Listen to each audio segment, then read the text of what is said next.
Good afternoon, everyone, and welcome to this afternoon's committee meeting of the Senate Committee on Education. My name is Senator Angie Taylor, and I have the distinct honor of chairing this committee, and we will start at the top, and that is with roll call. Madam Secretary?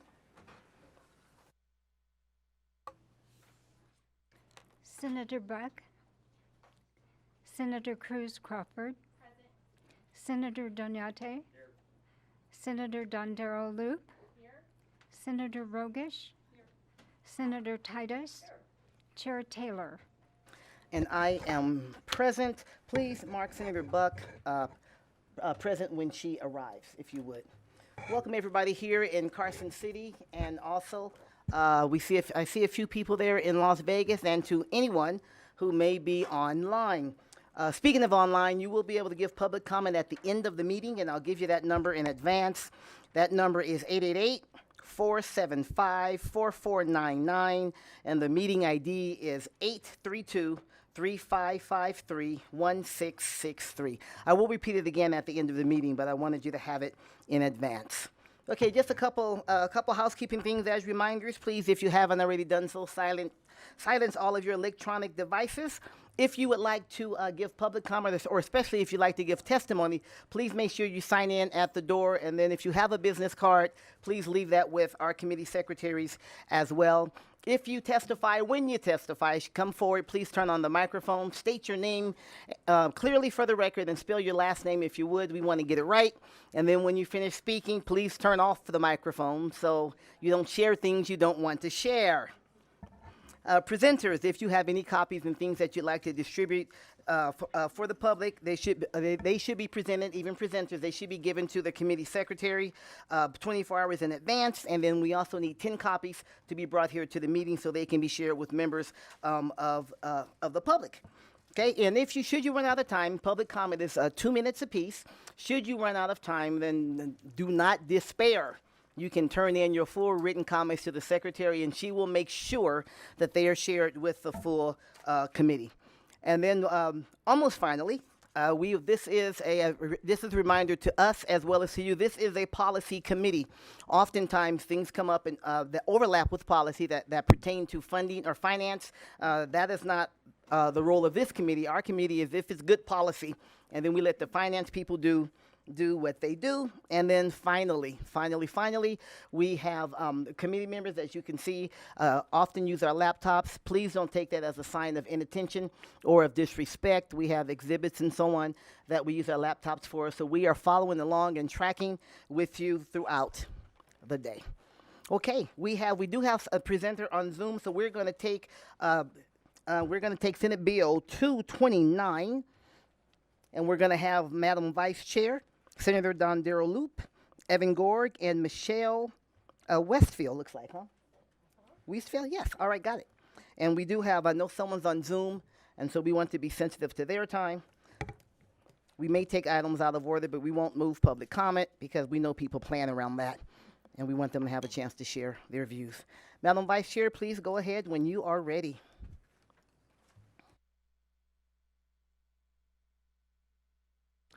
Thank you so much, Chair Taylor and members of the committee.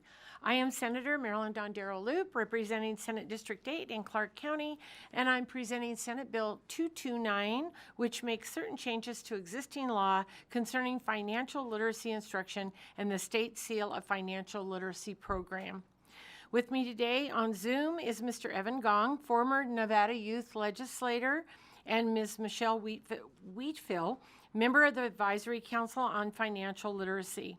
Before I turn things over to them, I would like to provide some related background on this legislation and walk the committee through the bill.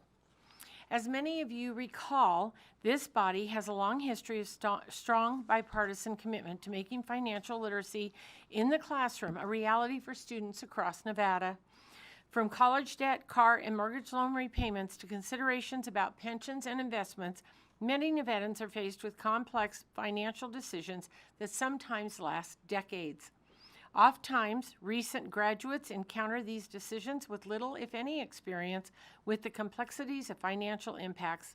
Many also have limited credit history. The Nevada Legislature recognized the need to bolster the financial proficiency of our youth to ensure they make sound decisions for themselves. In 2009, the legislature passed Senate Bill 317, which required financial literacy instruction for pupils enrolled in public high schools. In 2017, through Senate Bill 249, we expanded the instruction to include students enrolled in grades 3 through 12. In 2019, this body passed Senate Bill 314, which among other things required Nevada's Department of Ed to establish a financial literacy month to include parent and family engagement programs related to saving and spending, employability skills, applying to and attending college, applying for and receiving financial aid, and skills in retirement and investments. It also required each regional professional development program for teachers and administrators to provide training for teachers who obtain financial literacy endorsements. The bill also established the State Financial Literacy Advisory Council to, among other things, develop a strong strategic plan for the development of financial literacy, educational resources to serve as a foundation for professional development for students, identify learning activities targeted towards financial literacy standards and curriculum criteria, and develop the criteria a student must meet to be awarded the state seal of financial literacy. Assembly Bill 274 in 2023 placed the Advisory Council under the Nevada Department of Education and revised the membership to include a high school student. Given the work that we have done in this area, Senate Bill 229, which I am explaining today, expands on this policy to ensure more students will benefit from the instruction. Section 1 of the bill changes the grade point average required to receive the high school diploma with a state seal of financial literacy from 3.25 to 2.5 on a 4.0 grading scale, or a 3.85 to a 2.5 graded GPA. Please understand, we're not asking for students to have a lower high school diploma GPA. We are just saying if they receive the 2.5, they may in fact get the state financial literacy seal. Currently, a student must also demonstrate proficiency in financial literacy to receive that state seal. The bill changes the requirements needed to demonstrate such proficiency to require that a student earn at least 3 credits in a career and technical education course, mathematics, or social studies which relates to financial literacy. Either a B or higher in a college-level course, including a dual credit course with financial literacy, earn a score of at least 85% on a financial literacy assessment, or complete an objective test exam or project which relates to financial literacy. As I mentioned, financial literacy instruction is already provided to public school students in grades 3 through 12. Section 2 expands this instruction to students enrolled in kindergarten, first, and second grade. Section 3 requires professional development regarding financial literacy be provided to teachers who teach in the subject area with financial literacy instruction.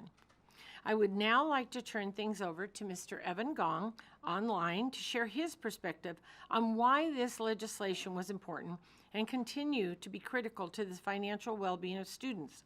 He will be followed by Michelle Wheatfill, and then we'll make some closing remarks. Mr. Gong, if you want to go ahead, please proceed. Good afternoon. Thank you, Senator Dondero-Loop, Chair Taylor, members of the committee. For the record, my name is Evan Gong. In my brief testimony today, I'm going to share a bit of my inspiration for our work to promote financial literacy over the past 10 years and why I think this issue is so important for young people.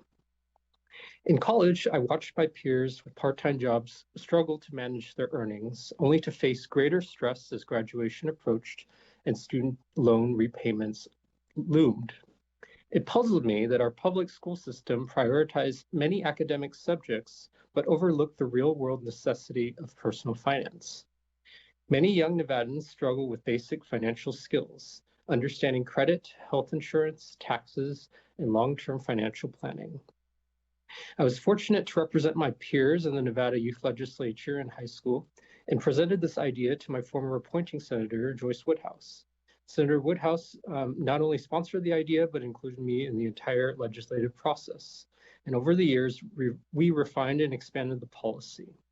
Today, I'm here alongside Senator Dondero Loop to enthusiastically support Senate Bill 229, ensuring that financial literacy remains a top priority in our state's education system. To conclude, financial literacy empowers people, no matter their age, education level, or choice of career. It teaches them the skills to navigate a world where spending, saving, and investing shape our future prosperity. I believe that every student deserves to graduate equipped to think about their financial future. Thank you, Madam Chair, Senator Dondero Loop, and members of the committee. I'm available to answer any questions. Thank you very much. I think we'll go to Michelle Wheatville, and then we'll go to questions. Thank you. Go right ahead, Ms. Wheatfield. Thank you, Senator Dondero Loop. This is Michelle Wheatfill, last name Wheatfill, and I am the proud principal of Fay Heron Elementary School in North Las Vegas with the Clark County School District. I have been on the advisory council since the inception in 2020, and our vision is to build a financially literate society where individuals are equipped to make informed financial decisions, leading to personal and community growth. Our mission is to educate, engage, and empower our students, our parents, our educators, and our community. We as Advisory Council have spent the last 5 years coming up with a strategic plan and how we accomplish this. We have put together a website where educators as well as families can go to find different resources for financial literacy. I myself strongly believe in this as I have 3 children myself in the Clark County School District, 2 that have engaged in financial literacy since kindergarten, and in the elementary levels, we know that that's the foundation and how important it is to set those building blocks for future success. With our partnerships through Junior Achievement of Southern Nevada, as well as multiple other agencies that promote financial literacy and entrepreneurship, we're able to equip these students with the knowledge that they need. I deeply support Dondero Loop's bill to be able to push through that we change the GPA to allow more access for the SIL for students, as well as to continue financial education, kinder first and second. We know how important and crucial these beginning steps are to continue the pathway for our students. As Evan Gong was saying, that we want everybody to be financially stable in their future. It starts from the beginning. We are committed as an advisory council to continue to focusing on how we market and we get educators equipped with the professional learning that they need in order to educate students within the classroom. Thank you so much for your time, and I support this bill. Thank you so much, Ms. Wheatfield. Madam Vice Chair? Thank you, Chair Taylor, and we'll stand for questions while Ms. Wheatfield and Mr. Gong are on the line, and then we'll have some closing remarks. But thank you very much for listening to our bill, and this bill continues to strengthen the bipartisan effort to ensure our students receive necessary foundational financial literacy before moving on to college or careers. Thank you so much, Senator. Do we have any questions from the committee? Senator Rogich? Thank you, Chair. Thank you, Senator. It's a wonderful presentation. I just wanted to clarify that this bill will not directly impact a student's ability to be college ready for math courses. Yes, and I have Ms. Amanda Hughes from the Nevada Department of Education, and she's welcome to assist with any technical questions as well. But no, that will not. This is just an additional SIL that they can take financial literacy classes and acquire on their diploma. Thank you, Senator. Other questions from the committee? Senator Buck? Thank you, Chair Taylor. As far as implementation of the different financial literacy coursework, I know it's been kind of disjointed as far as actual implementation in the schools. So how does the state track this seal, or those that are applicable or able to get the seal on their diploma? I am going to phone a friend and see if Ms. Hughes is in the audience. Is she behind me? Come on up, Ms. Hughes. Please state your name and spell it for the record. Good morning. My name is Amanda Hughes, Hughhes. I'm a little nervous. This is my first time. You're doing just fine. You're doing just great. fine. So currently, we do not officially track how many seals are collected by the schools. The schools do that themselves. And so we are looking at how we can track that better in the future. If I may. Well, I guess I'm wondering too, like quality of financial literacy programming, how you track that. Some go on a field trip to JA in a day or Finance Park. Some of them embed it in maybe study hall class or another class. So how do you track that this is an authentic, quality financial literacy program?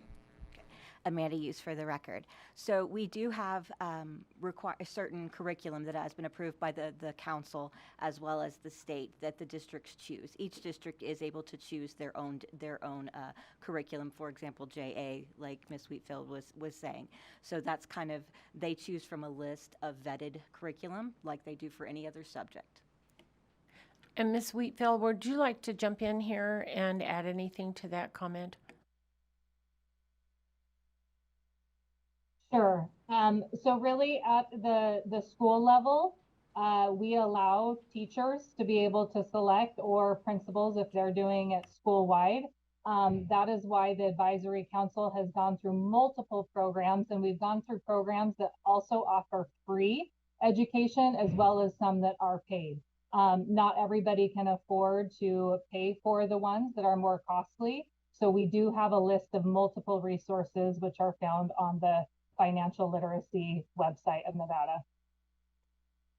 So every single school goes through some sort of programming in financial literacy, and the Department of Education can say that for a fact. Amanda Hughes for the record. So I cannot say for a fact each elementary, each middle school, each high school has a specific program. I can say that financial literacy is part of the economics requirement for graduation, so that one is at every high school. As far as elementary and middle school, it's really up to the district and the elementary school. Senator Buck, you're okay. Senator Cruz Crawford. Thank you, Chair. First of all, I wanted to thank you. I was really excited when I saw this bill. I said, I have to talk to my former assistant principal to run it by her first. And then Michelle Wheatfield is here presenting. She was my assistant principal for 3 years. She actually taught me a lot about financial literacy, got our students involved in junior achievement. I do see a need, and my questions are actually very similar to Buck's. I do see a need for this starting at the elementary school level. I've been working through how to navigate that and where to make time for that. So my question is, are you working with superintendents on where this would fit during the school day? Because I am building some in our social studies time, but I actually think some math time would be great for this, some literacy time. So really, planning. I know I'm speaking for one school district, but really planning that time, because if you don't carve out time for it, it doesn't actually happen. So has there been any discussion of what that looks like? Marilyn Dondero Loop for the record. So I'm going to let Michelle jump in here, but for me personally as a teacher, when you're teaching kindergarten and first graders financial literacy, it may be as simple as how many dimes are in a dollar, how many quarters are in a dollar, right? You're starting to teach them about money and the value of money and how that comes about. So it may very well be in a math class, as you've suggested. But I'll let Michelle jump in here and answer if she knows any further information than I do at this point. Thank you, Senator. Michelle Wheatfield for the record. As far as elementary, it is written into the curriculum. It's part of the standards under social studies. So I know we've had this conversation many times about where this falls in education, whether it's under the math standards or social studies. It is part of the social studies standards. So how I embed it at my schools and previous schools that I have been at is through that social studies time. At the middle school and high school level, I can't speak to that specifically. Maybe Amanda Hughes can. I do know that at the high school level there is a half credit that is built into economics, and she can probably further explain that. Amanda Hughes for the record. Yes, so we are looking at making PDs and things that we've already started to integrate both math as well as social studies so that teachers have tools to do either way. Especially in an elementary classroom, you want the freedom to kind of move back and forth. So it's not that you have to do it at this time because this is social studies time. It's more integrated throughout the different subjects throughout the day. Okay, thank you, Chair. I just wanted to make sure, I know it's in the weeds a little bit, but I want to make sure there's time. And then there was a talk on the bill. It talked about the 85% on the assessment. Is that assessment already developed, that high school assessment? Yes, so NDE does have an assessment that we provide that we created with the Financial Literacy Council that teachers can use with their students. It's one of the three options. So they can have a certain score on the ACT, they can score a B or higher on a dual credit or AP class that's financial literacy based, or they can take the assessment, one of those three. Thank you so much. Thank you, Chair. Thank you, Senator. Senator Titus? Thank you as I fumble right here. I have a couple questions. Thank you for bringing the bill forward. I certainly support and understand the importance of financial literacy. Couple clarification questions for me. At the bill, under section 1, second page, line number 8, which would be earning a score at least 85% on financial literacy assessment provided by the department. You have or on that. Does the ACT National Career Readiness Certificate no longer exist? I'm wondering why you're eliminating that and not just saying or that, or that, or that, just more options. Amanda Hughes for the record. So one of the reasons for removing the ACT portion was because it does not address financial literacy. Okay. There are not financial literacy questions. And so, again, adding the CTE component, there are CTE tests that do. And so increasing the options for students. So how did it get in, clarification then, if I might. So how did it get in there if it never existed, if there were ACT National Career Readiness Certificate? It never had the math, the financial literacy questions in there then, and we used that from the start, though? That is correct. Well, thank you again, Madam Chair, Vice Chair, for bringing this forward. And then my next question is, if I might, Madam Chair.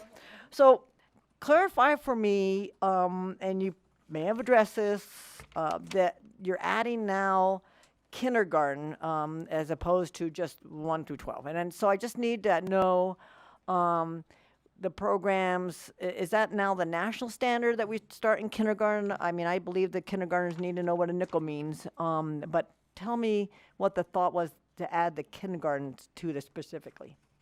Amanda Hughes for the record. So yes, there are national financial literacy standards by the National Financial Literacy Council, and they do go all the way down to kindergarten.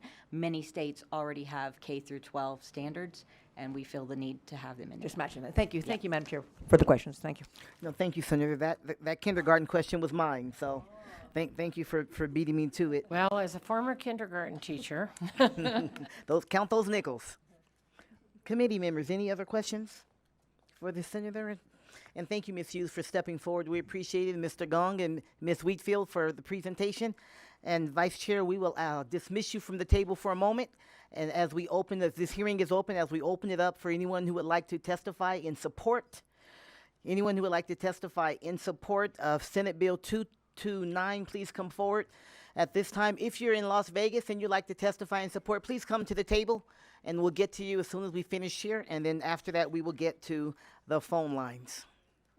Please, just as a reminder, please state your name for the record. You have 2 minutes. Thank you. Thank you and good afternoon, Madam Chair, members of the committee. For the record, my name is Trevor Parrish, spelled P-A-R-R-I-S-H, and I'm here representing the Vegas Chamber. The Chamber is in support of SB 229 because of the necessity to equip students with financial literacy skills from an early age. We've supported these efforts for many years now. SB 229 helps to make the state seal of financial literacy more accessible to students and will help equip our future workforce with the skills they need to thrive in Nevada. The Chamber would like to thank the bill sponsors for bringing forward this measure, and we thank the committee for your time and consideration of this measure. Thank you. Good afternoon, Chair Taylor and committee members. I'm Brian Reeder, speaking on behalf of the Nevada Credit Union League. NCOL has always been a strong supporter of financial literacy. Members have worked with school districts and in the schools to help provide lesson materials and instruction, and it's actually one of the functions our credit unions are most proud of. So we wanted to support SB 229 and thank the bill sponsor. Chair Taylor, members of the committee, my name is Joanna Ontiveros, Y-O-A-N-A-O-N-T-I-V-E-R-O-S, with CARE Nevada on behalf of the Nevada Banker Association in support of Senate Bill 229. The Nevada Banker Association has a history of supporting initiatives that promote and further financial literacy. During the 79th session, we supported then-Senators Woodhouse's Bill SB 249. Which required the instruction of financial literacy and economics in public schools. And during the 80th session, we supported SB 314, which created the State Seal of Financial Literacy. Today, the Nevada Banker Association is in proud support of SB 229, as it begins financial literacy instruction for our students at an even younger age. It is never too early for our young people to begin to develop the tools and resources they need to be financially secured throughout their lives. Thank you for allowing us to testify, and we encourage your support of SB 229. For the record, my name is Susan Kima, and I am the Executive Director for the Nevada Association of School Superintendents. On behalf of District Superintendents, we support SB 229. Thank you. Thank you so much. Is there anyone else here in Carson City who would like to testify in support? Okay, seeing no one, we go to Las Vegas. As I see there are people there in Las Vegas. Anyone there to testify in support of Senate Bill 229? Okay, seeing none, AVS, we will go to the phone lines. Is there anyone on the phone who would like to testify in support of Senate Bill 229? Thank you, Chair. To testify in support of Senate Bill 229, please press *9 on your phone or raise hand in your Zoom window to take your place in the queue.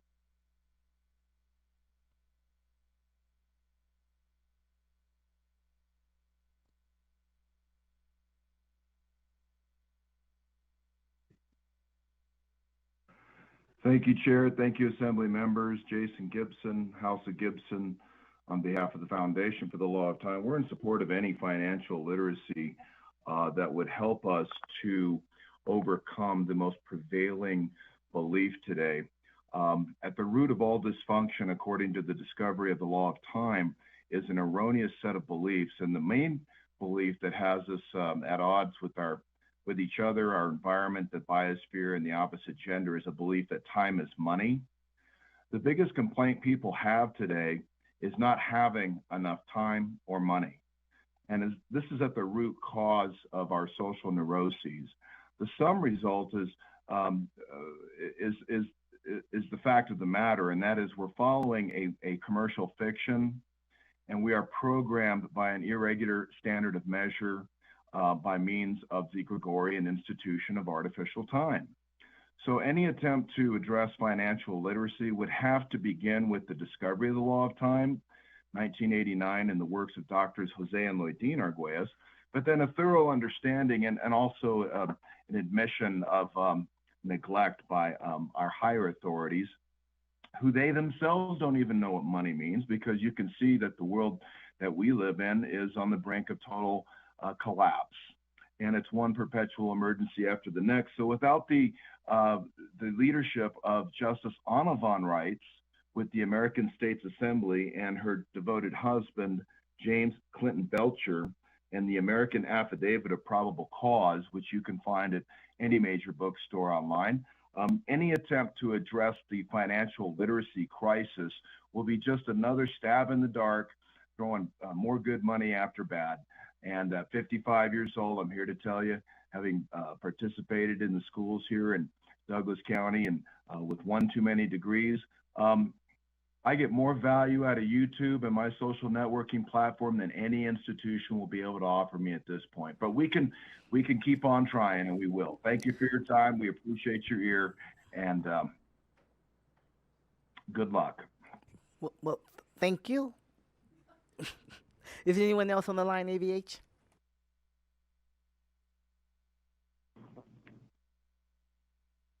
Caller, you are Good unmuted. afternoon.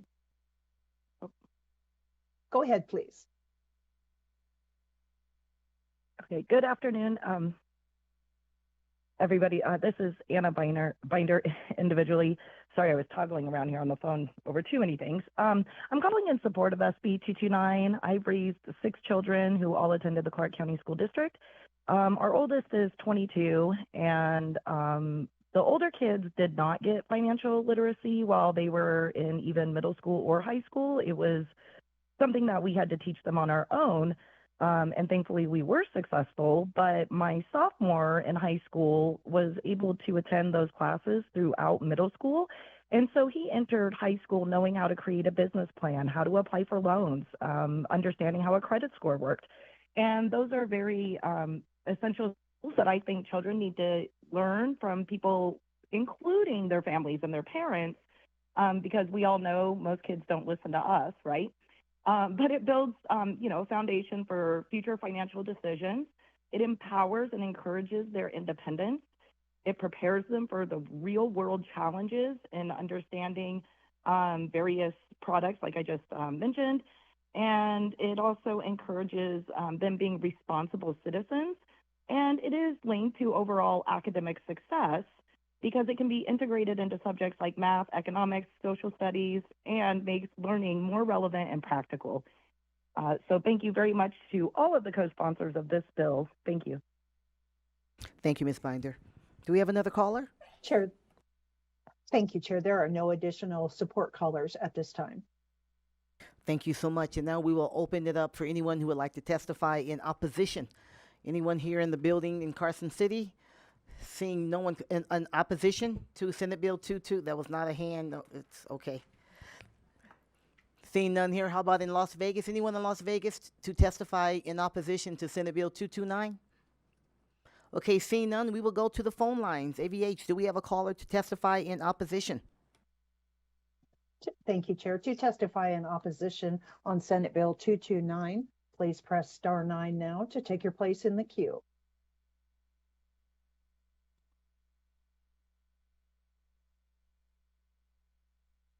Chair, there are no callers in opposition at this time. Thank you so much. And now we'll open it up for testimony, neutral testimony for Senate Bill 229. Seeing none in Las Vegas. Anyone to testify neutral? Okay, seeing none, and then back to the phone lines. AVH, any neutral testifiers today? Thank you, Chair. To testify in neutral on Senate Bill 229, please press *9 now to take your place in the queue.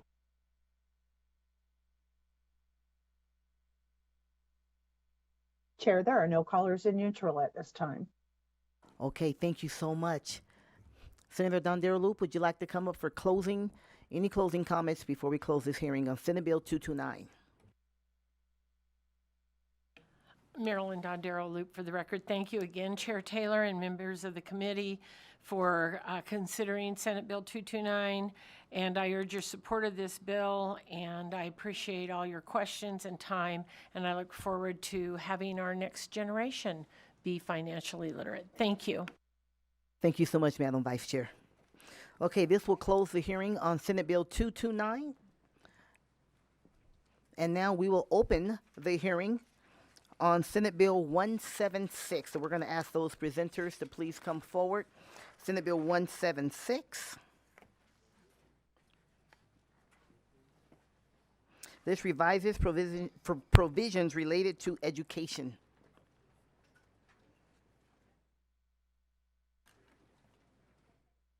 And then after this, we will have our presentation from Nevada's charter school system. Yes. Senator Deontay, please begin whenever you're ready.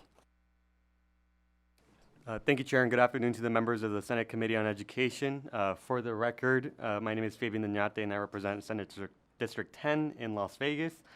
Today, I come before you to speak on Senate Bill 176, an act that will provide prospective high school graduates with the chance to earn industry-recognized credentials. Today, I'm joined by my intern, Leticia Delgado, and 3 high school students, Alexis, Alejandro, and William. Really quickly, as a proud graduate of a CTE program in Clark County, this bill is personal to me. I wrote this bill based on my personal experiences and some of the problems that still face many of our students today. As we heard earlier this session, CTE programs have tremendous benefits for our students, including aligning our students with the ability to receive a job upon graduation after their high school. And today's bill focuses on streamlining the application process upon graduation so that our graduates are prepared to enter the workforce with the ease of transition. So at this time, I'll go ahead and let Leticia take it over from here.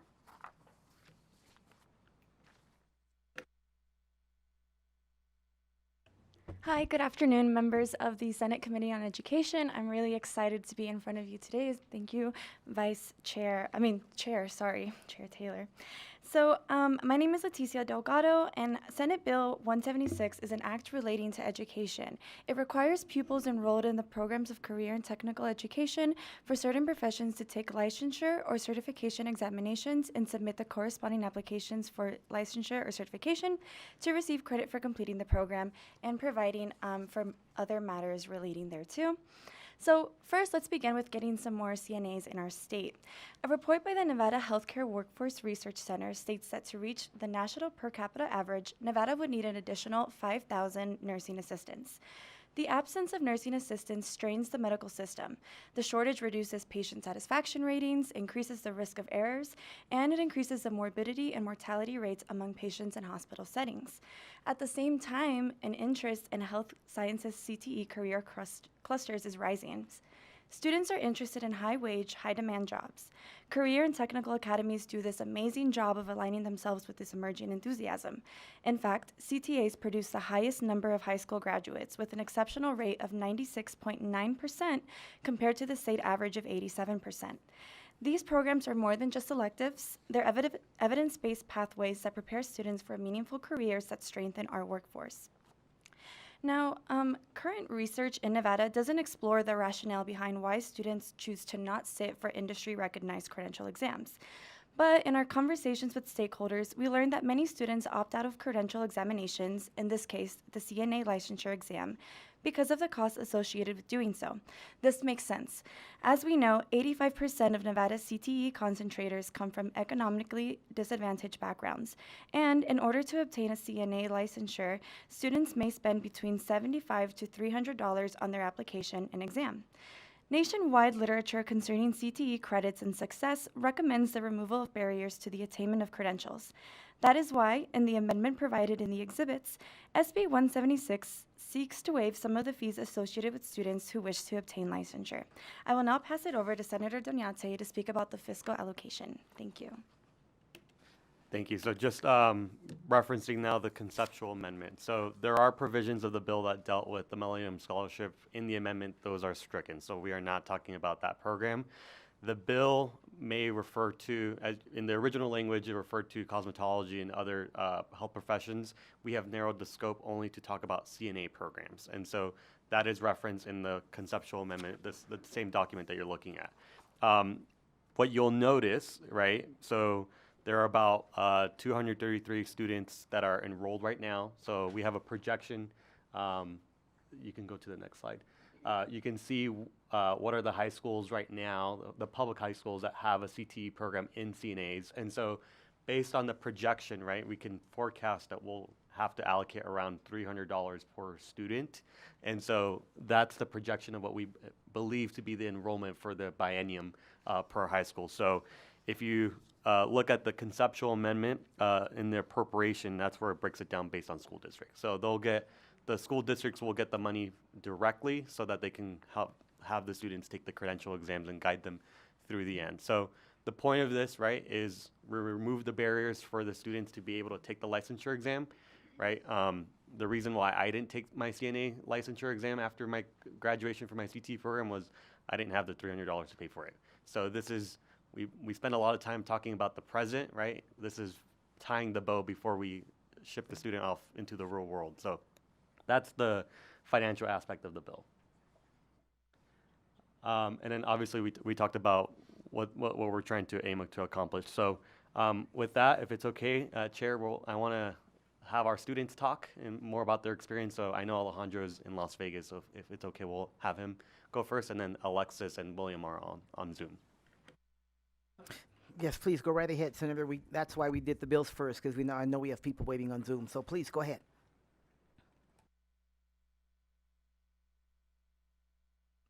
Good afternoon, Chair and community members.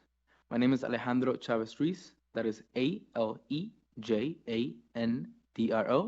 CHAVEZRUIZ, for the record. And I am a senior at Southwest Career and Technical Academy.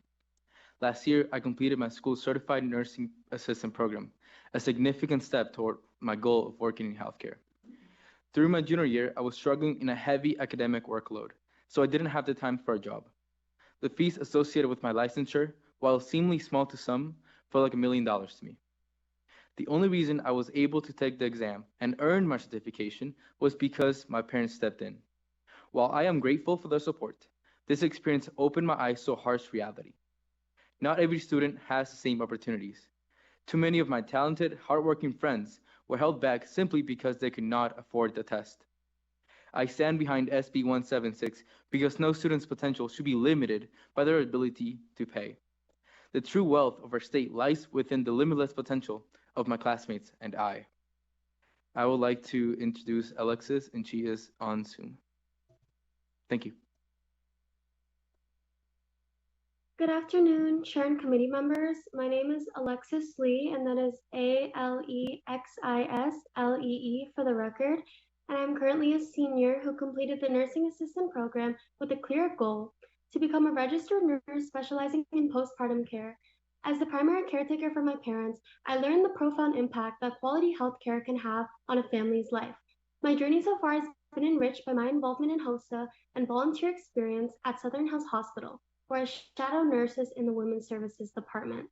However, the road to becoming a nursing assistant has not been without its challenges. The process of obtaining my certification came with a steep financial burden of $300. While I managed these expenses with a part-time job, I know many talented peers were unable to do so. With Nevada's growing healthcare needs, we cannot afford to let financial barriers stop qualified and passionate students from becoming CNAs. I firmly believe that supporting students like me through initiatives such as Senate Bill 176 will transform lives and strengthen the entire healthcare system. Thank you. And and the next person presenting is on Zoom, my peer, William Deng. Good afternoon, Chair and committee members. My name is William Deng. That is WILLIAMDENG. I'm a senior in Southwest CTA in the 3-year nursing assistant program. I dedicated myself to this program's educational training and clinical experience, taking advantage of this head start into a healthcare career. Despite this, I do not have my certification. Nearly half of my graduating nursing assistant class shares the same sentiment. The reason for this is simple: the cost. I chose not to pay the overhead costs associated with the certification process. Costs like fingerprinting fees, and other expenses adding up to the hundreds. These expenses deter many capable and hardworking students from following through with their certifications. As the president of HOSA, Future Health Professionals, I'm fortunate to communicate with both the nursing assistant and dental assisting students, and they share the same struggle. I know that they too are facing similar financial obstacles when pursuing their certifications. Our school's career and technical programs prepare hardworking students with significant knowledge. Nurses and CNAs are in a severe shortage. Let's not make it harder for those who want to help. Thank you. Thank you so much, Fabian Doñata, again, for the record. So just as to wrap up, and of course it was wonderful to see our students participate, this is only a 2-year pilot program, right? We want to make the way that we can measure if we're successful is, are these students actually taking the exam, and are they enrolling into those careers? And so hopefully this can alleviate the burdens that many of the students have faced. And ultimately, right, when the precursors of career and technical academies were conceptualized, There was a superintendent from Illinois that asked himself, why not a course of training in the country school for the country boy, which shall teach him more about the country life about him. Along with this study of the kangaroo, the bamboo, and the cockaroo, why not study the animals of the farm? And the superintendent was asking us about how education can be relevant, practical, and directly connected to the opportunities arrived to us. And just as he envisioned training the realities of rural life, we also have to do the same for the students that are trying to join our workforce. And I did have a surprise. If you could click on the next slide, this is a picture of me in my CNA class from high school. I debated whether or not I wanted to show that, but with that, Chair, I'll still look the same. With that, Chair, that concludes our presentation. Thank you, Senator. You do have a little more facial hair here. I just wanted the record to reflect that. I think that's important. No, thank you so much for the presentation to the two of you and to the students. It was great to have them participate. So we thank you for bringing this forward. Now I look to the committee members for any questions. Any questions? Yes, we're starting with Senator Buck. Thank you, Chair Taylor. Can other public charter school students access the funds also? Or how does that work? Yeah, thank you so much, Fabian Doñate, for the record. No, this bill specifically targeted to the public school CTE program. So it's the 8 of them that were reflected on there. And is there an income threshold for this program, or you're just going to pay for it, blanket pay for it? Thank you so much, Fabian Doñate, for the record. So originally we were thinking of doing an income threshold, but after discussion, the way that we wanted to make it easier was, so right now, if you are a CTE student, the State Board of Education passed a regulation that instead of taking the end of year course exam, that you can take the licensure examination as prescribed by whatever entity that you have to. So what we wanted to do in this scenario is, if the student chose to go down the route of taking the state license exam for example, the CNA certification, that we would cover the cost, and that's what the appropriation would go towards. Because there is charter schools that have CTE programs, would you be interested in adding that, or is this just a hard stop at only district CTE programs? Thank you so much, Fabian Doñate, for the record. It was not brought up to me, so I'm happy to talk offline whether or not we can do it, but obviously, I mean, we'll have to make sure that we're talking with it. The only other interesting thing was, there are a lot of folks offline that saw my bill and wanted to get added onto it. There are other programs that we could do this for, but I thought, because I had my personal experience with the CNA program, that it would make sense to at least start there. And if we actually help make sure that folks do go into their workforce, then we can work our way backwards and expand it, right? So that's why it was specifically tailored towards the CNA kids. That's all, Senator Buck. Okay, thank you, Senator. Senator Titus. Thank you, Madam Chair. And certainly I appreciate you amending the bill. I just want to be clear, because I do have a copy of the proposed amendment. I want to make sure that you're eliminating of the original bill, you're taking out Section 3 in its entirety, so you're not addressing the Millennium Scholarship at all in this bill. Thank you so much, Fabian Doñate. For the record, that's correct. Okay. And then I too am concerned, as Senator Buck is, regarding the narrowness of who you're going to allow to apply for this, and the process of how they'll be awarded that. And the next thing is really just a comment. Entering the nurses aid program is a critical access to healthcare career pathways. I started out as a nurses aide myself at the VA hospital. It was critical. I didn't have to pay for that. The VA did pay for my training, so I continued to work for them, and then was able to use that as some experience when I applied to medical school. So I think if you're going to attack, at least, take a bite out of that huge apple and issues that we have in healthcare access. So I do applaud you for at least trying to address something that we could actually accomplish. So, and I think starting at the nurses aid programs. So well done. Thank you. Thank you, Senator Titus. Vice Chair Dunderloop.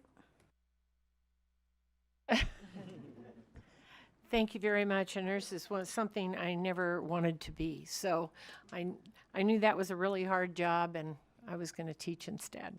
Thank you for your presentation. I I, in particular, like that you're starting with the CNAs and that you're starting with a 2-year pilot to see how this goes rather than opening it up to a large, broad group of people. Not that I don't think those people should be there or be included. As I just illustrated in my bill, we're building on that. And sometimes when you build on the bills, they're a stronger bill because you see where you need to make adjustments and you see the successes. So I appreciate you starting with the 2-year pilot program. I appreciate you thinking through whether there should be an income threshold or not, knowing that that still could be a discussion. I appreciate the fact that you were starting with our CTEs first, because all of those things, I believe, make for a successful program when you pull it in and are very defined. So thank you very much. We know how important our CNAs are to the medical field, and thank you, Dr. Titus, for bringing that up, and thank you for what you do because we need you too. Thank you very much. Thank you, Madam Vice Chair. Senator Cruz Crawford? Thank you, Chair. Yes, I think this is a great bill, Senator Dignate. With the $150,000 allocation, if they don't utilize it, does it go back, or how does that work?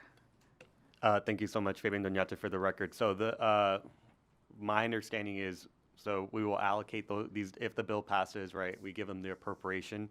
It'll go directly to the counties themselves, or the school districts, right? There's only 4 of them as highlighted up there. So they will receive the funds to help the students go through the process. We made an estimate that it would cost $300, right? Fingerprints can cost more or less, right? Maybe they go up in the next 2 years. And so hopefully that's an adjustment, right? And so the funds that don't get expended, then they return back to the general fund because it's a general fund appropriation, so. And just thinking about that next step, we can give them the assessment, but how do we get them into that career force? Do these programs have work connections for that CNA program? That's thank Fabian Doñate for the record. We do have folks from the Board of Nursing if you would like to ask them that. That's more of a technical question outside of the scope of the bill, but I don't know if the chair wants to ask it. Sure, we can phone a friend. And that's the last of my question. I just want to make sure we get it over the finish line and not just. Thank you so much. Please, thank you so much for being here, and please state your name for the record, and let us know if you need that question repeated. Okay. Good afternoon. My name is Kathy Dinauer, Cathy Dinauer, and I am a nurse, and I am the Executive Director for the Board of Nursing. And yes, I just want to make sure I got the question right, if you could repeat it. Thank you so much, Chair. My question was, what are we doing within the CTE programs to make sure that those that take that CNA program are connected directly to the workforce, to jobs? So we're not just paying for the test. What are we doing within the CTE programs to make sure that they actually get their what do they wear? Clogs on the ground? Crocs on the ground? Yeah. We'll take Crocs. Kathy Dinauer for the record. And currently, we don't always know, where nurses are working. We're at 81,000 licensee and certificate holders right now. But with this particular program, we will be very intimately involved with these students, making sure that they take their exam, get scheduled, that we eliminate delays with the tester. It's a third-party vendor, and then we can track where they go, because it's not that huge of a population in these programs, so we would be able to do that. Thank you, Ms. Dinauer. Would you like Okay, thank you very much. And one of the things, if I may, since you're here, is I love the tracking because it is a pilot, and we want to be able to track and see how effective it is. And it's great that we're going to be capturing those students. So thank you so much for coming forward. You're welcome. Yes, we have a full-time person that just manages our CNA programs, so this would not be a stretch for her. Yep, fantastic. I'm sorry. Oh, I'm sorry. Yes, your name for the record again. Thank you. It's like Kathy Dinauer, Cathy. Thank you. We just need you to repeat it every time, and I forgot to remind you because I was so trying to get my question together. Thank you so much. Senator, I do have one question. Actually, it's not a question, it's a comment. I want to applaud you. And a lot of times when we do pilots, we focus on Washoe, we focus on Clark, and we don't have the rules. But we have White Pine in here, we have Lyon in here, we have Elko. I think that trade is really going to give us a good look. And hopefully what it will do is encourage some of the other districts to begin the program. So I just want to applaud you for that. Thank you. Any other questions from the committee? Okay, seeing none, Senator, we will open it up for other testimony in support, opposition, and neutral, and then we'll call you back up for closing comments. And another thank you to the students, Mr. Chavez-Reeves, Ms. Lee, and Mr. Dung. Please go right ahead. State your name for the record. You have 2 minutes. Susan Kima, for the record, Keema. I am the Executive Director for the Nevada Association of School Superintendents, and we support SB 176 with its amendment. Thank you for your attention to this much-needed career field. Good afternoon, Chair and committee members. My name is Reagan Hart. That's ReaganHart, and I am with the Nevada Hospital Association. We are here in support of SB 176. We frequently talk about the nursing shortage facing Nevada, but we also have a shortage of CNAs. SB 176 addresses both of these shortages while creating valuable career pathways for our youth. We appreciate and thank the sponsor for bringing this bill forward. Thank you, Ms. Hart. Please go ahead. Thank you, Madam Chair, members of the Education Committee. My name is Tom Clark. I'm here on behalf of the Nevada Association of School Boards. And I just want to clarify, and I may be out of order, Madam Chair, but we support the conceptual amendment. We did not like the original bill, but we do like this conceptual amendment. The policies that are here are programs that already exist within our schools, and supporting those programs is something that the Association of School Boards will support. Thank you, Mr. Clark, and you are not out of order. Thank you. Anyone else here in Carson City who would like to testify in support? Okay, seeing none, we will go to Las Vegas. Is there anyone there in Las Vegas who would like to testify in support of Senate Bill 176? Seeing none in Las Vegas, AVS, we will go to the phone lines. Any supporters of Senate Bill 176, call in. Thank you, Chair. To testify in support of Senate Bill 176, please press *9 on your phone or raise hand in your Zoom window to take your place in the queue.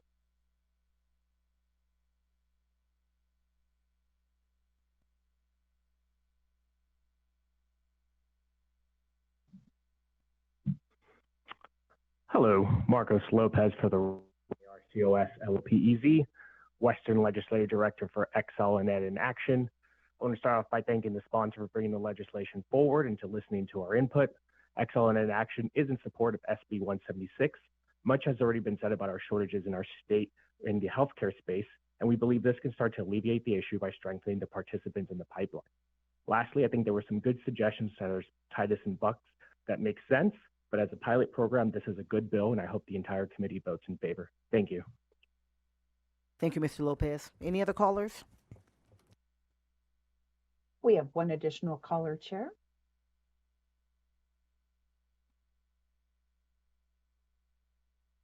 Thank you, Chair. Thank you, Assembly members. In support.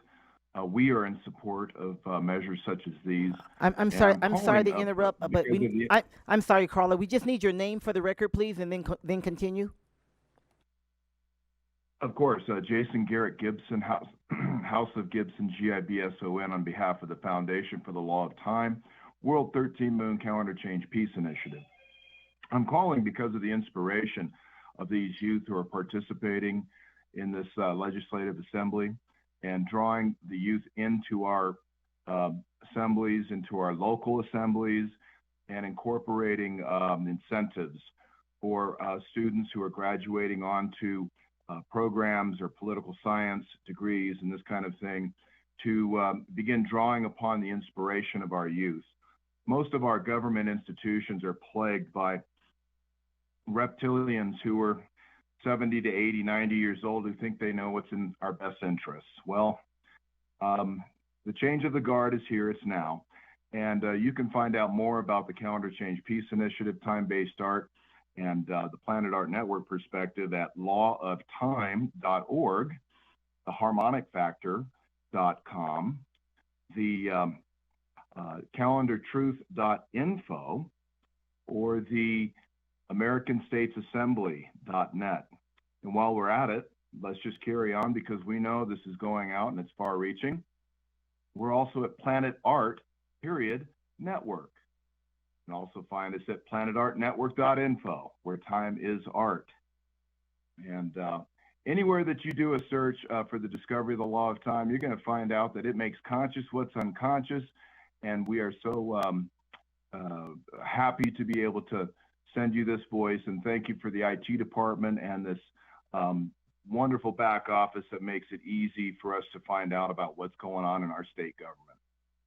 Thank you. Thank you, Mr. Gibson. Any other callers, AVS? Chair, there are no additional callers in support at this time. Thank you so much. Now we'll open it up for anyone who would like to testify in opposition. Opposition to Senate Bill 176, seeing none. Seeing no one come forward in Las Vegas in opposition, we'll just check again to the phone lines. AVS, anyone call in opposition to Senate Bill 176? To testify. Thank you, Chair. To testify in opposition to Senate Bill 176, please press *9 on your phone or raise hand in your Zoom window to take your place in the queue.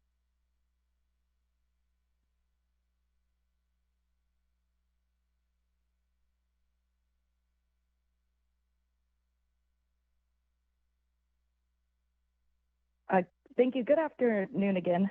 This is Anna Binder for the record and individually. So I have two wonderful children who graduated CTE from SECTA as well. And so I very much appreciate this conversation. And the only reason I'm over here in opposition is because I wanted to point out, so one of my daughters did do the CNA program in the last couple of years. And she actually wound up discontinuing working as a CNA because the payload wasn't consistent with the work and the stress. However, she has maintained higher education, and she's actually graduating down in San Diego with her BA in nursing in May. So I'm really proud of her for sticking through it, even though she's not working as a CNA, although she is working for Kaiser in California. So everything that she obtained here, she was able to take with her. And the only reason she left is because her husband's a Marine and he got stationed there. So she did not willingly choose to leave Nevada of her own free will. I think that's important to point out. But the attrition rate on a CNA, from what we understand, is only about 1 to 2 years. But it is an important stepping stone for careers in the medical field, which we all know we need more of that. So I do thank you guys for this bill. But I really want to stress that she went to Nevada State High School because of the pandemic and wound up doing the dual enrollment CNA course through the Community College of Southern Nevada. And so I understand from what I'm hearing that we're trying to focus on the high schools. There are other students out there that are accessing the CSN program while they're still finishing their high school diploma, and it would be really great to see the pathway for those kids, because the only reason we didn't have to pay for Ava's licensure is because she is also a member of our Nevada National Guard. So we paid it, they reimbursed it. But more importantly, I was really disappointed to hear the removal of 6C for the cosmetology, because as I've grown up, oh, am I down? Okay, I can finish it. I'm sorry, Ms. Binder. Anyway, Ms. Binder, I'm sorry, your time is up. Okay, I'll submit it written. Okay, you can send it in writing. We really appreciate that. Thank you so much. Yes, ma'am. AVS, do we have another caller? Chair, there are no additional callers in opposition at this time. Thank you so much. And then finally, we'll open up for anyone who would like to testify neutral to Senate Bill 176 here in Carson City. Seeing no one come forward in Las Vegas and AVS, we will go to the phone lines for neutral testimony. Thank you, Chair. To testify in neutral on Senate Bill 176, please press *9 on your phone or raise hand in your Zoom window to take your place in the queue.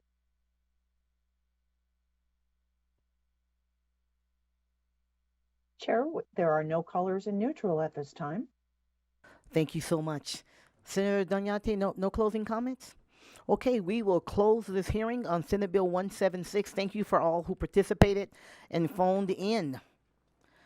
Okay, and now we will go to the presentation. We have one presentation today, and we thank you for your patience as we got everybody in on Zoom, but we're looking forward to hearing from the State Public Charter School Authority. Thank you for the overview. Again, as I've said so often, because we have new people on our Senate Education Committee. I've come from the school board, but not everyone has. So I just thought it'd be really, really important to give everyone the background and see what's going on with our charters, how they connect, and how you're structured and so on. So thank you for kind of giving us Charter School 101, if you will.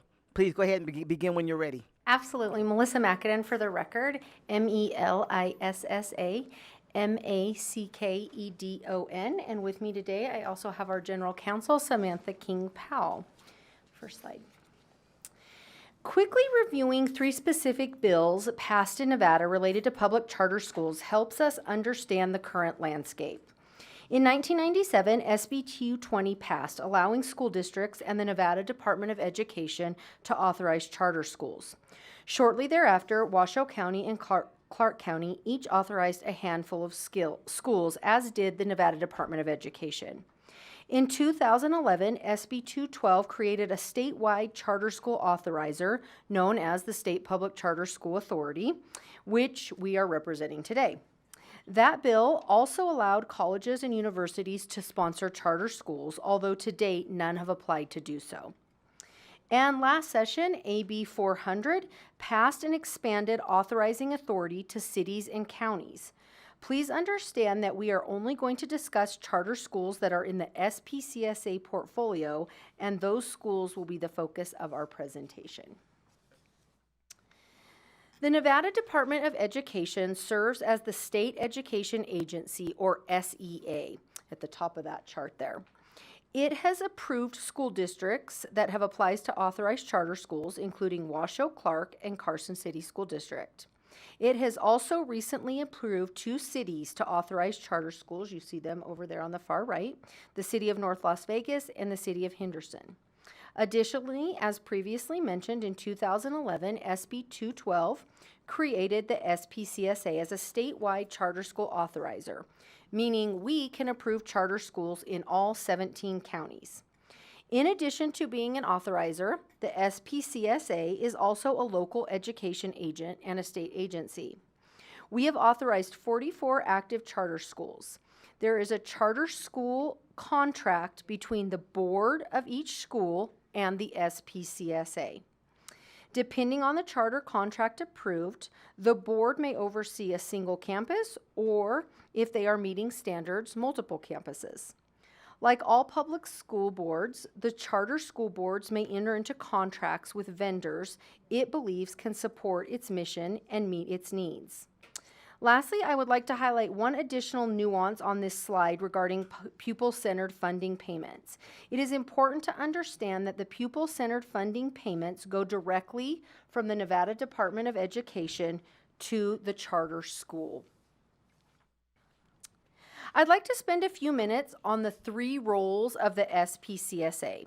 According to NRS 388A.150, the SPCSA has 3 defined purposes regarding authorization. First, authorize charter schools of high quality throughout this state with the goal of expanding the opportunities for pupils in the state, including, without limitation, pupils who are at risk. Second, to provide oversight to the charter schools that it sponsors to ensure that those schools maintain high educational and operational standards, preserve autonomy, and safeguard the interests of the pupils and the community. And lastly, to serve as a model of the best practices in sponsoring charter schools and fostering a climate in the state in which all high-quality charter schools, regardless of sponsor, can flourish. Our second role is that of a state agency, and I believe this committee fully understands the role of a state agency, so I'll just move right on to that third column there, and that is the role of the local education agency, or the LEA. In most states, charter schools serve as their own LEA, but in Nevada, the SPCSA serves as the LEA, which means it is our responsibility to ensure that each student receives free, appropriate public education, including title programs, academic standards, anti-bullying policies, FERPA, ESSA, just to name a few. It also means that we have to ensure that special education and related services are provided in sponsored charter schools. And lastly, it means that we allocate federal grants and some state grants to eligible charter schools. Next slide. The SPCSA has a 10-member board, which includes 9 voting members and 1 student member. Additionally, as the LEA, we receive an estimated $48.7 million in grant funding this fiscal year and about $15 million of remaining emergency funds, which, as you all know, are winding down. Allocating federal dollars and some state grant funds to eligible schools is one of the core responsibilities of the LEA. Next slide. There is a clear distinction between the roles of the SPCSA board and the individual charter school board. So let's begin by looking at the core responsibilities of the SPCSA board. So the SPCSA board evaluates, involves evaluating, approving, or declining applications to form new charter schools, entering into contracts with charter schools, monitoring the performance and compliance of each charter school, determining whether a charter contract should be renewed or terminated, determining whether to approve or deny a request to amend a charter. So if a school wants to, say, expand or relocate, that would require an amendment request. And then we also conduct site evaluations of our charter schools. Next slide. The core responsibilities of the individual school boards are largely the same as any public school board in Nevada. The SPCSA board sets the benchmarks and measures schools against those benchmarks, while the charter school boards themselves decide how the school will meet those standards and monitors progress towards those goals. This includes hiring the school's leader, identifying and contracting with vendors who will help the school reach its goals, approving and monitoring the school's budget per state statutes, and approving policies, to name a few. Let's talk a little bit about the charter school structure, and I always like to dispel a myth with this slide, which is that there is such a thing as a for-profit charter school. It is illegal in the state of Nevada for charter schools to be for-profit, and we want to make that clear. As a reminder, the charter holder is the school's governing board. We currently have 44 charter school boards or holders. The governing body may oversee one campus, or they may oversee multiple campuses as outlined in the charter contract. Each campus has a school leader, as well as teachers and other support staff. The 44 charter holders operate currently on 80 campuses. Like all public school boards, charter school boards may enter into contracts with vendors they believe can help them reach their goals and meet expectations. Public charter schools may have agreements with vendors that support IT, companies that provide janitorial services, attorneys, payroll companies, companies like NWEA MAPS or iReady, which provide assessment, or education management organizations or charter management organizations. On the right-hand side of the screen, you see the types of vendors that all public schools contract with, many of which we just discussed on the last slide.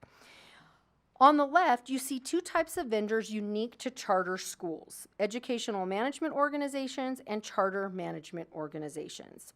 Because these are unique to charter schools, we want to spend a few minutes talking about what services these entities might provide, such as centralized services, which could include finance, professional development, coaching, curriculum design, student registration, grant administration, or state reporting requirements.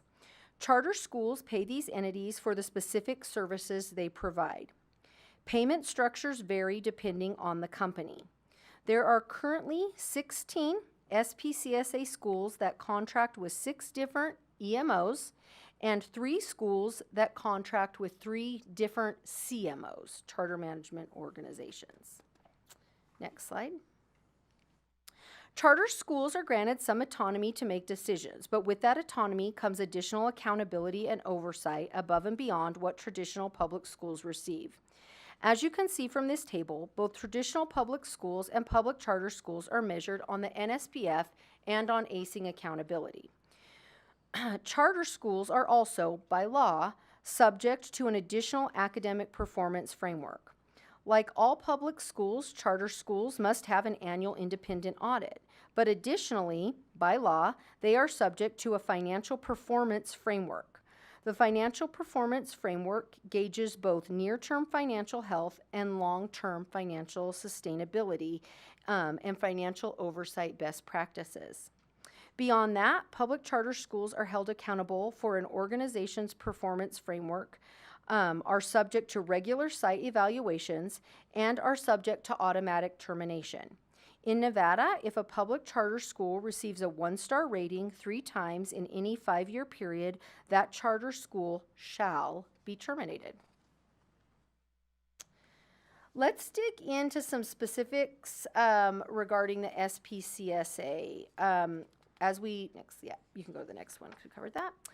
The vision of the SPCSA is equitable access to diverse, innovative, and high-quality public schools with a mission to sponsor, support, and oversee dynamic and responsive public charter schools that prepare all students for academic, social, and economic success.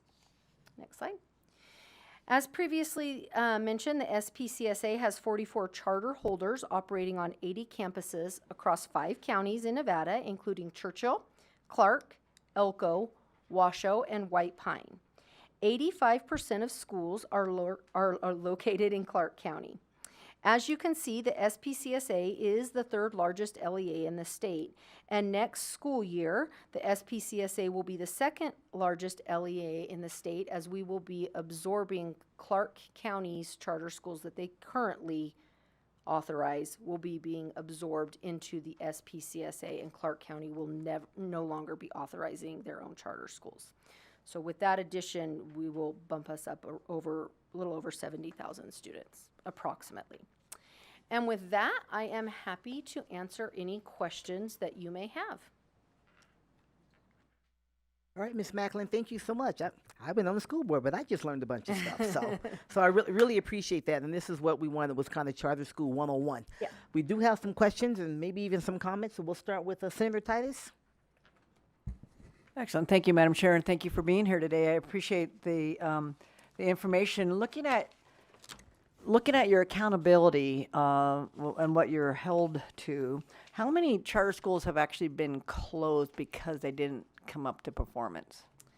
Melissa Macadin, for the record, great question. It's been actually quite a few years, and we've actually haven't triggered, because of COVID, and then remember that all the pauses that went on with the NSPF, it sort of has kind of, I don't want to say kicked that can down the road a little bit, but it did. It kicked that can down the road. And so it's actually this school year that we have a handful of schools for the first time that will, depending, we're rooting for them and we hope they don't get 1 star, but if they were to get 1 star based on this spring's testing, it would trigger that automatic closure bill or law.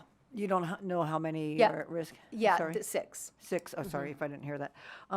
Next question is, we always hear that, well, charter schools don't have to do special ed or transportation, but I understand you don't list about the importance of that now. And I know in the last budget we authorized transportation for your students. Did I miss that in your presentation? You're now offering transportation to some schools, charter schools, is that correct? Melissa Macadin, for the record, yes. Last year we got an appropriation. It was $7 million for each year of the biennium.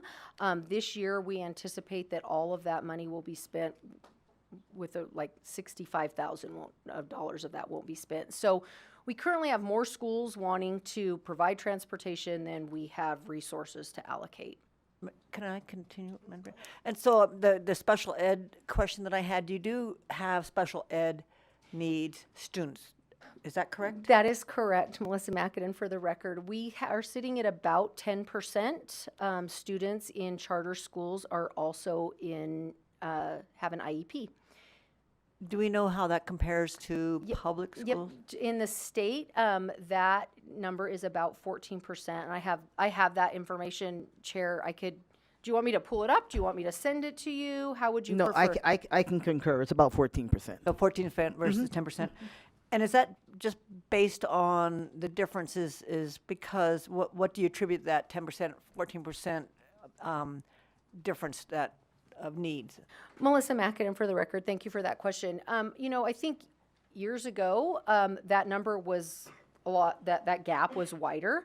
And I think there has been a very conscientious effort on the part of the State Public Charter School Authority to ensure that we were representing, or we were teaching a representative population of the state. So a lot of it has to do with very intentional authorizing practices that went into place in about 2019 with our needs assessment, things like that. We do all kinds of programs. For example, we run a program called Mystery Parent, where we call and pose that we are a parent of a child who has an IEP, and we see how our schools handle it. And then if we aren't satisfied with the way we handle it, we take that opportunity to do some education to make sure that, that they're people who are answering the phone understand that charter schools serve all students. So we recently finished that up, and we're really pleased with the results. So it's just intentional practices like that, I think, have really helped. And just as more families understand that their student with an IEP can, in fact, go to a charter school, it makes a big difference. Great. One last question, if I might. I don't know. So you again, on a couple pages, you talk about academic performance framework, but I didn't see any outcome data or any performance that you gave us today. Where do we find that? And how do you stack up compared to the public system? Sure. Melissa McAdam, for the record. We definitely have all of that information, and I will be happy to send it to the whole committee. I'll just give you like one little example. So we know that on the SBAC, for the last 3 years, every single subgroup, including students who qualify for free and reduced lunch, students who are English language learners, students who are on an IEP, outperform the state average in proficiency for 3 years in a row, every subgroup, right? So we have accountability is what it's all about in charter schools. And so we have very detailed data by subgroup going back, and happy to provide that to the committee. Madam Chair, would that be all right? Thank you, Senator, and thank you, Ms. Macklin. If you would give it to the committee secretary, you don't have to email it to all of us, and then she'll make sure that we get it. Yep. Great. Thank you for that, and thank you for answering that question, because I just see that you're held to such accountability, and you are closed if you're not held to accountability, and so I just wanted to see where you stood with that. Thank you. Thank you, Madam Chair, for the question. No, you bet, Senator. And I will say, in their defense, if you will, I really wanted this to be Charter School 101, because they certainly offered to share some of that information. They said, no, we're going to have 15 minutes. Let's just do basic Charter School 101. So that is not their fault. At all. It's And not their you fault know, at all. Senator, I like to ask a lot of questions, so thank you. Yes, you do. But you didn't ask any about money, so I'm impressed with that. All right. It's a policy committee. Senator Dagnante? Thank you so much, Chair, and thank you so much for the presentation. My question deals more with the opening of schools, of charter schools. When I first got appointed to the state senate, I got the chance to meet to some of the charter schools in my district. Some of them were district sponsored and some of them were not. One of them was GEMS, which of course we know that closed down. It opened in 2020 and it closed most recently.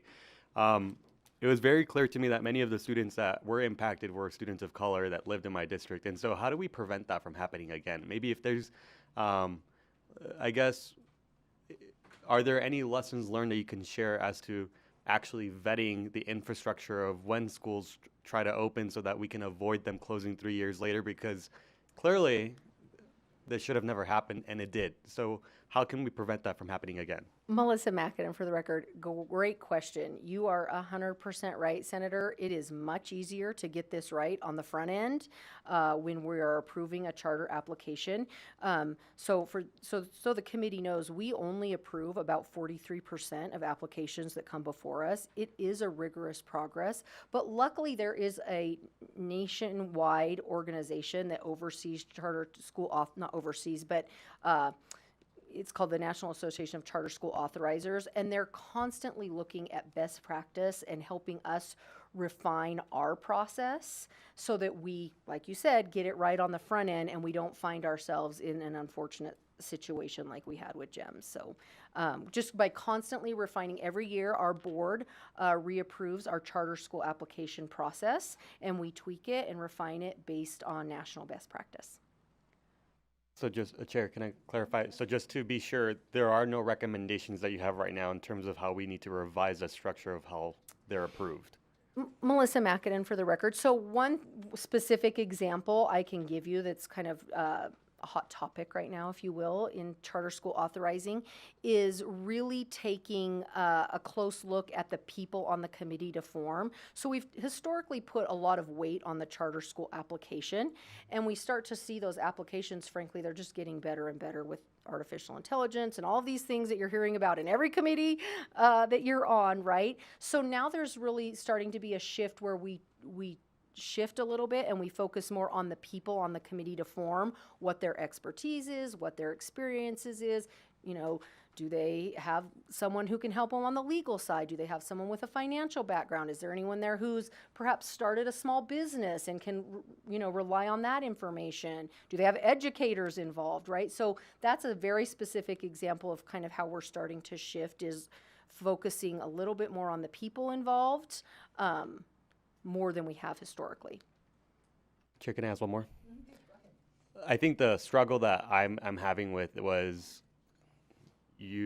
this charter school was open in my district with the premise that they were going to offer education right towards women in middle school. There was this excuse that was made that it was going to work and that they were going to provide better education resources, and we took students from the public schools to give them a second chance. And then the institution went financially insolvent. And so what are the requirements in that case? If you're a charter school application, I'm assuming there's a surety bond, right? There should be some level of requirement as to the financial capacity of what they're able to bring before they even open to avoid such disastrous situations. So is that a part of the conversation that you're revising so that we don't find ourselves opening up campuses regardless of the experience that people have and then they close down in 3 years? Absolutely, Melissa Mackinnon, for the record. These are all great questions that we have wrestled with, and I'm happy to say we have some solutions. So one, it's not going to totally satisfy you, but one great thing about GEMS is we did have another all-girls model that those families who were interested in that model were able to join in with. So that option, if that was important, it still does exist in Las Vegas for those families. However, to really get, I think, at the heart of your question, yes, we have put some practices in place where now, before a school opens in the beginning of June, if they haven't hit a certain enrollment target, because the reason they go financially insolvent, right, is they don't have high enough enrollment. That's typically what it boils down to. And so we now have practices in place where if they don't hit a certain enrollment target, they have to defer and wait another year to open. So that's one concrete example of something we've instituted since GEMS opened to avoid these situations. Okay, thank you, Senator Danyate. Senator Rogich. He took care of that for you? Okay, thank you. Senator Cruz Crawford? Thank you so much, Chair. Senator Cruz Crawford for the record. I don't have to do that here anymore. I'm not on the Board of Regents. So I run a public school in the heart of East Las Vegas, and we have a lot of those pop-up charters. And one of the things that I struggle with is they take a lot of my students that have transportation, that have a parent advocacy group, and kind of leaves that enrollment going down where my special ed enrollment goes up. And one of the things I've thought about how to battle that to like even the playing field is in our district, we have a network of schools, right? You have a network within a district so that if you don't meet the population, let's say I have a self-contained primary autism, intermediate autism, FLS, which is feeding tubes, hearing impaired, seeing impaired, STAR, which is a lot of students that have bipolar, schizophrenia. Obviously, and I only have 450 students, right? I have almost seven self-contained units.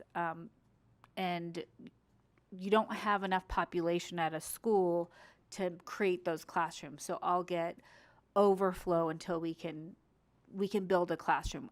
Have charters talked about working together within networks so that they can create special ed self-contained classrooms? I know you have a lot of IEPs, but a speech IEP, let's be honest, and some of those mild resource IEPs are a lot different than the challenges of real self-contained IEPs. So I think so what are you doing to try to move to that to kind of level the playing field? Yeah.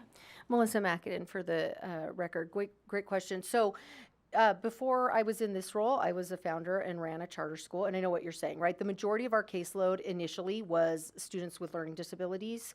That was the bulk of their eligibility category, right? But I remember the day that through our lottery, we got a student that required a critical life skills class. They were in a self-contained program, and our school was on the hook to provide that.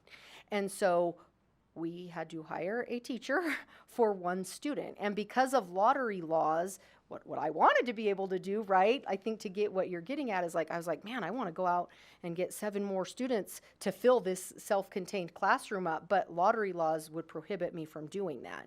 So I had to run this class for multiple years with one student with a full-time CL, highly qualified teacher, right? So I have had charter school leaders reach out to me and ask that exact question. Could we pull together and do something like what you're talking about, where like charter school ABC has a unit for students with autism, and charter schools XYZ has a classroom for hearing impaired students.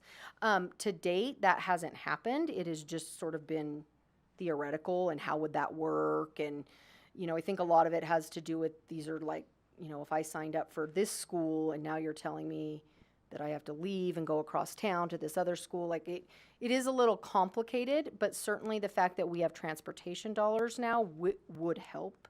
But to date, no, there's nothing formally in place regarding that.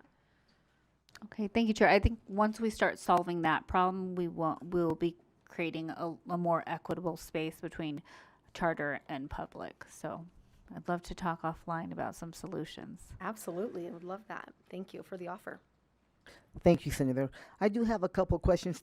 I didn't thank you for the presentation. Thank you for the presentation. Pleasure. It was certainly Charter 101. And I have a couple of questions, a couple of them clarifying. You mentioned that you're going to get the Clark County charters. Is that like from, not the school district, but from the county? No, from the school district. So the school district currently authorizes 6 charter schools, and they essentially, I can't really speak on their behalf as to what went into their decision, but essentially the bottom line is they're getting out of the charter school business. They have decided they don't want to authorize charter schools anymore, but there's, some of those, their schools are some of the oldest schools in the state. They've been around like 20 years, close to between 6,000 and 7,000 students, and they didn't want to close those schools down, right? And so there is a provision in the law that allowed them to transfer their sponsorship over to us. So they applied to do that, and those applications were approved for varying lengths in January by our board. Okay.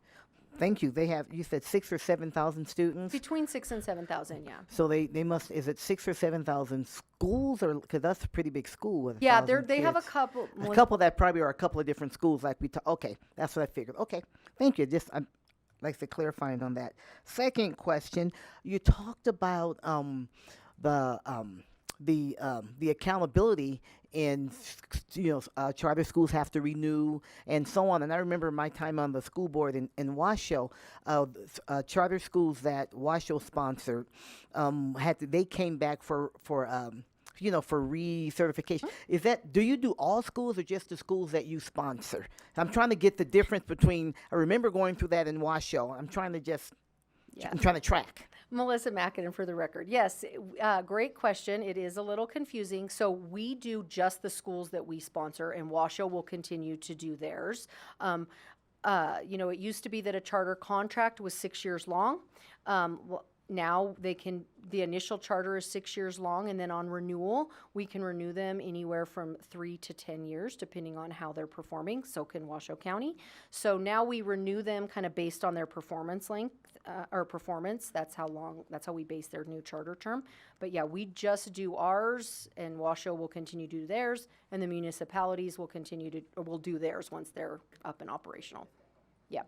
Okay, they just got going. Now talk just a little, this is my last area of questioning. One of the things about charter schools that I think is really attractive is there are charter schools that specialize. Like we have one in Washoe, for an example, that's a dual language, right, Mariposa, and so on. And so it allows a little different flexibility for families or students and so on. Talk to me a little bit about, but I know there's some different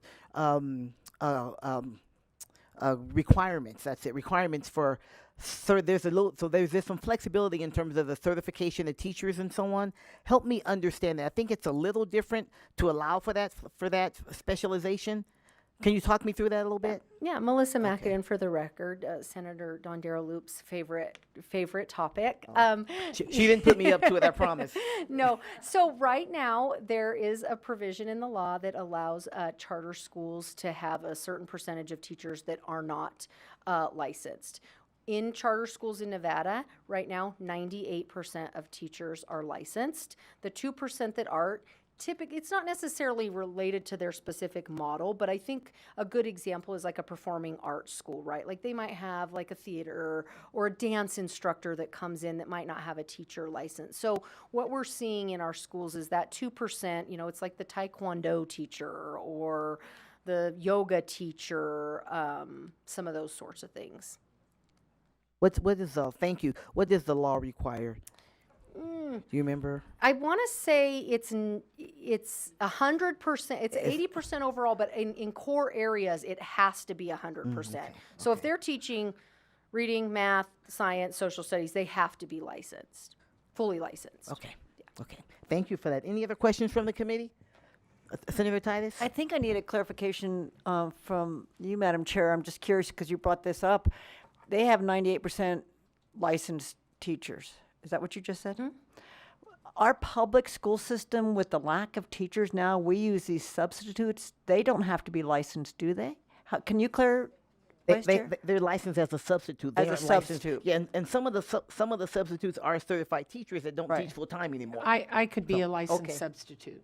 Right. But I am also a licensed teacher. Right. But I was just wondering about if we could get that maybe from our school system. I know that the superintendent's not here, about what we look at across our state, because we're so desperate for teachers. They have a special license as a substitute, but not necessarily. I know, Vice Chair, you maintain your license, so you would, but I'm just wondering how we backfill that and what we're looking at. And so we'll have to ask that from. Because I think it's worth comparison. I see from Indy. Will you mind come forward, please? Phone a friend. But see what you've created here. While she comes forward, I do want to just be completely transparent, Dr. Titus, that 98% does include some long-term subs too. Okay. So I want to be clear. But they would have a license. Yes. I'm just not sure. A substitute license. But that okay. A sub has to be licensed to sub. All right. Right. I can't just walk into the school. Right. A sub has to be licensed to. Right. 60 credits. Okay. I have a PhD in education, but I still would need to be licensed. Right. Right. Okay.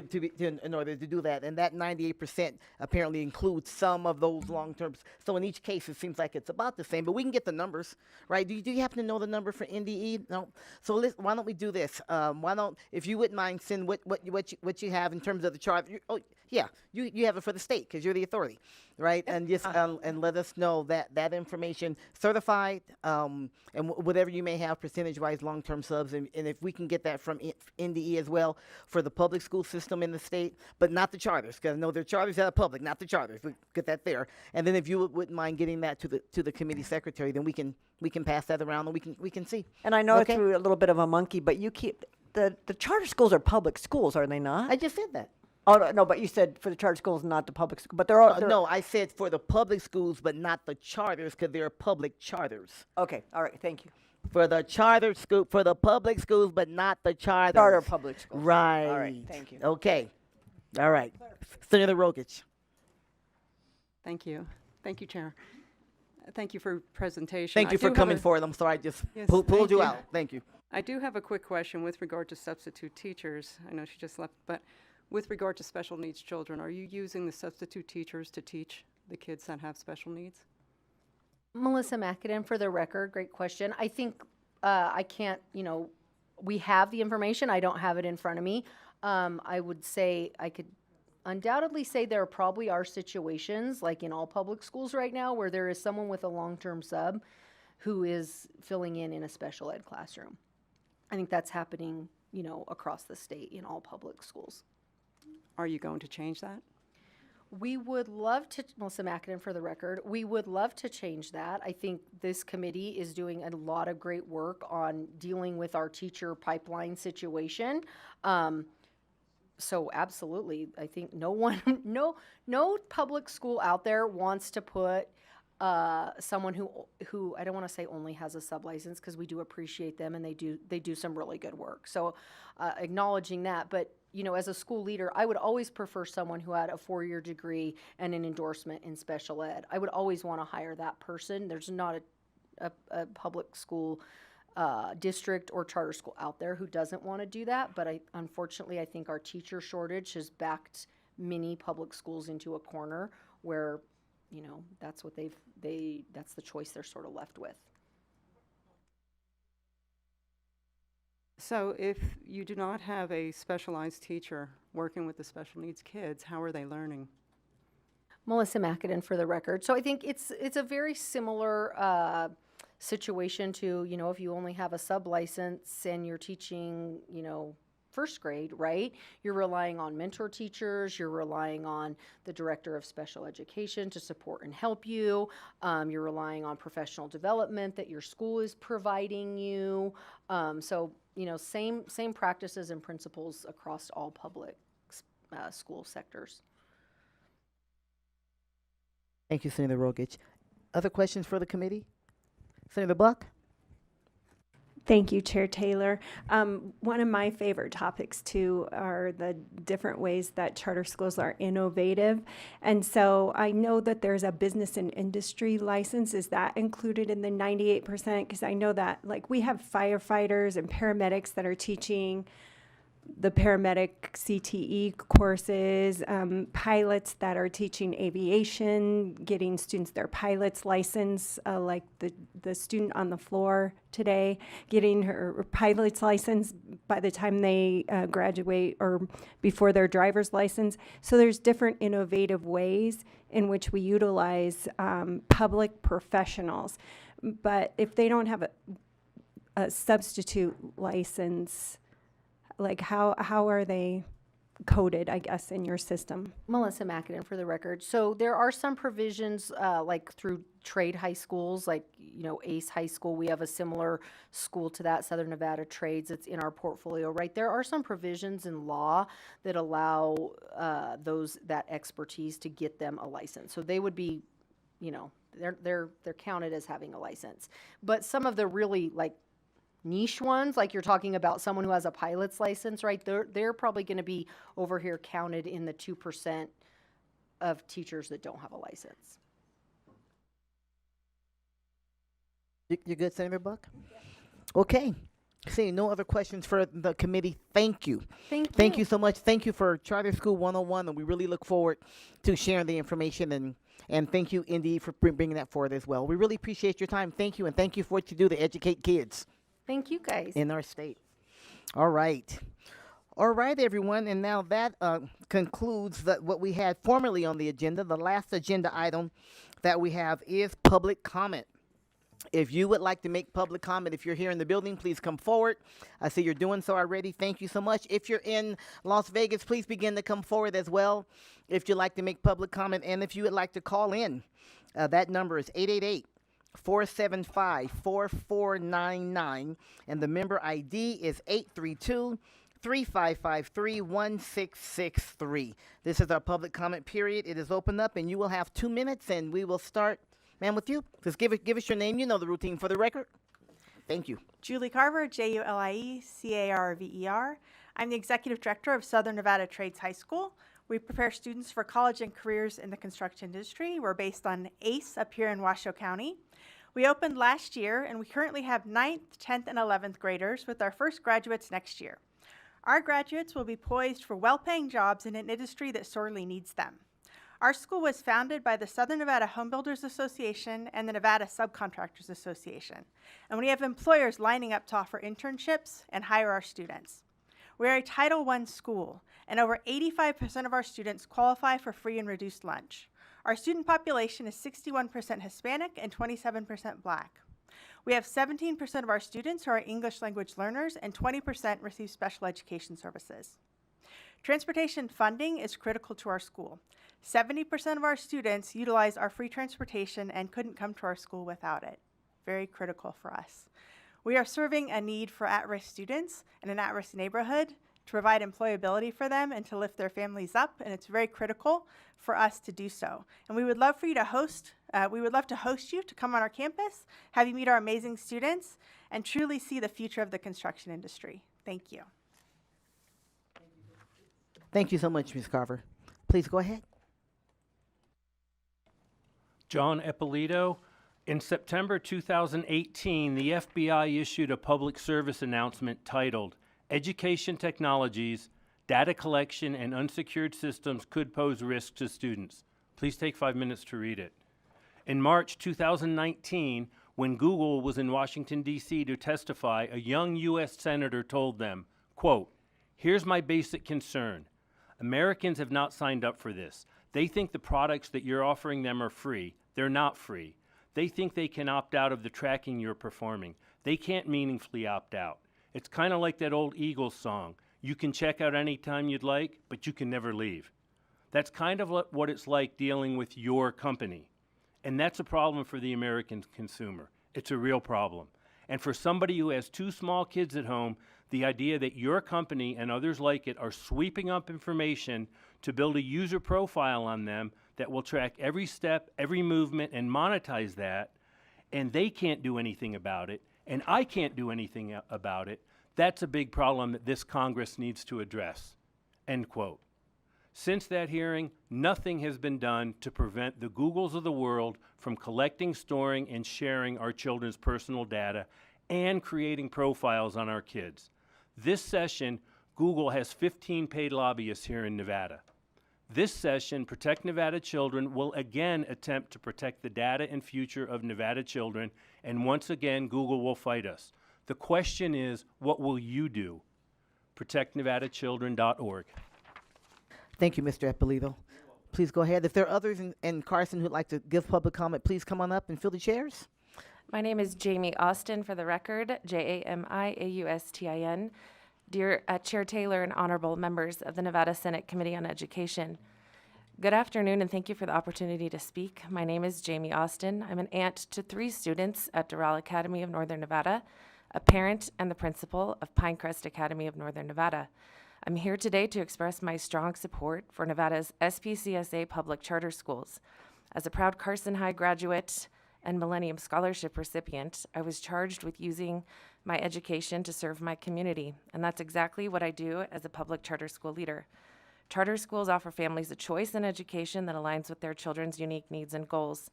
In 2017, my family joined Doral Academy for its arts-integrated rigorous curriculum, and in 2020, I became the founding principal of Pinecrest Academy of Northern Nevada, leading through the challenges of the pandemic while ensuring our students received a high-quality, STEAM-focused education. Research shows that charter schools foster innovation, and we see that firsthand at Pinecrest. Every K-8 student receives STEAM education, and our middle school STEM teacher, Michelle Hollis, was recently named Nevada's Governor's STEM Teacher of the Year. Charter schools also drive impactful partnerships like our Priority Enrollment Initiative with the Reno Sparks Indian Colony Head Start program. A 2021 National Center for Educational Statistics study found that nearly half of U.S. parents would prefer alternatives to their assigned school if given a choice. A 2023 survey by the Real Clear Opinion Research found that 71% of voters nationwide support school choice, including majorities across political affiliations. Charter schools provide that choice, ensuring all students have access to an education that meet their needs. I urge you to continue supporting Nevada's public charter schools. Thank you for your time and your dedication to Nevada's students. Thank you, Ms. Dawson. Please go ahead. Good afternoon, Chair Taylor and Senate Education Committee members. My name is December Watts, December Watts, and I serve as a special education instructional facilitator for Pinecrest Academy of Northern Nevada. I am here today to emphasize the importance of how public charter schools provide services for students with IEPs. Currently, our campus at Pinecrest Academy serves 18% of our students with an IEP. So 18% of our total body have an IEP, compared to the state average of 14% and the national average of 15% and the Washoe County School District average of 17%. Despite serving a higher percentage, we have successfully provided a full range of services to ensure all of the students receive the education they need and deserve. At our charter school, we maximize inclusivity and offer comprehensive support, including physical therapy, occupational therapy, speech therapy, vision and mobility specialists, adaptive PE specialists, and nursing services. For our students with more moderate to severe disabilities, we provide one-on-one support to help them fully participate in the educational process. This wraparound support equips students with the skills that they will use throughout their lives. We believe that all students, regardless of ability, deserve a high-quality education. By fostering social learning, our students with exceptionalities develop essential communication and life skills, and while their peers gain empathy and understanding. I'd like to share a story of a student with the parent has given me permission, who exemplifies the success of our approach. When he joined our school, he had a restricted, modified schedule. We provided him with individualized support that he needed to thrive. Within a short period, he was able to gain the skills to extend his day to a full day. He made meaningful friendship with peers of all abilities. He learned how to independently access his environment and is thriving in all areas. The parent of the student would like to add that the team at Pinecrest has worked collaboratively with us to accommodate all of his needs. They have helped him learn and grow while being kind and patient. He has grown so much and participates in all of the activities. The growth we have seen in the 4 years has restored our faith in the educational system. In conclusion, charter schools like ours have been able to provide an environment where all students with an IEP receive the necessary services, individualized attention, I'm sorry, I'm going to have to have inclusive opportunities. I've given you a loud over, so because you said No. in conclusion and then you didn't conclude. All right. There you go. Thank you. Thank you so much. Please go ahead. Thank you, Ms. Watts. Go ahead. Okay. Thank you, Madam Chair. My name is Ben Contine, Contine, for the record. I'm the Family Engagement Coordinator at the Honors Academy of Literature in downtown Reno, 20-year educator, trained as a special education teacher. I want to thank Melissa Mackinnon and her staff for their leadership. I guess I just want to chime in and say that committees like this, and I really appreciate the work of this committee. I'm really honored that my personal Senator Taylor is the chair of this committee. Do a lot of work determining what are better, charters or traditional public schools, which provide better education. It depends on the kid. It depends on the kid. We are not in the business of telling you that we're better than traditional public schools. I've been in both. They're amazing depending on the kid. I cannot speak for all charters, but I can tell you that we view our role as working in partnership with the other schools in Washoe County. That we provide a small school model. We have 217 students, K through 8. We have 22% of our students with IEPs, which is, I have not heard of a school or district that's higher than that. We hired a special education teacher 4 years ago. She was our Teacher of the Year last year. It is a huge part of what we do. We are also Title I. We believe that there is a role for a small school like ours, founded by 2 local educators who met in the UNR doctorate program. We do not contract with an EMO or CMO. We are a completely independent school. So what I guess I want to put out there, if I can, is my hope is that we honor all schools as part of the public system. We are a public school. We are part of the public system, and we are proud of that. We have 100% of our teachers are licensed. We had 100% teacher retention last year, which I don't know any other schools. Mr. Contine, I'm so, when I grab the mic, that's a hint. Yep. Just so you know, it's a little hint. No, I appreciate it. Thank you. But if you have other comments, and the same, Ms. Watts, if you have other comments, send them in. We would love to read them, so please do that. Okay? Thank you so much. Go right ahead. Good afternoon, Chair Taylor and members of the committee. My name is Brian Godoy, Bryangodoy. I am a 10th grader at Equipo Academy. Today I have the chance to introduce myself, my peers, and my thoughts to you all about my community, East Las Vegas. One thing about my community is there's a lot of kids and teens with lots of potential who go unnoticed. Our zone schools don't always see that potential. Regular schools have more resources and are treated differently from public charter schools like Equipo. They have gyms and labs and theaters we don't have, the things students could use to make better out of their free time. They have more money for teachers and technology, but the CCSD schools I could go to have a lot of problems and too many kids don't finish or don't go on to college. So we need choices like Equipo Academy, where we talk about college goals every week and all of us get accepted to college before we graduate. You will hear from my peers about our schools, but I want to give you guys my thoughts about East Las Vegas. Some days it feels like our city cares more about its reputation from its visitors rather than the living and economics of their own people living here. Eastside has turned into a place where people don't even feel safe walking in their neighborhood because something bad may happen to them or their families. My peers will also talk about this, but sadly, East Las Vegas doesn't really offer much for young teens like us. This makes our schools even more important. On behalf of me and my peers, we are not asking for much. We simply want our voices to be heard. We want to be respected by our legislature like all public schools.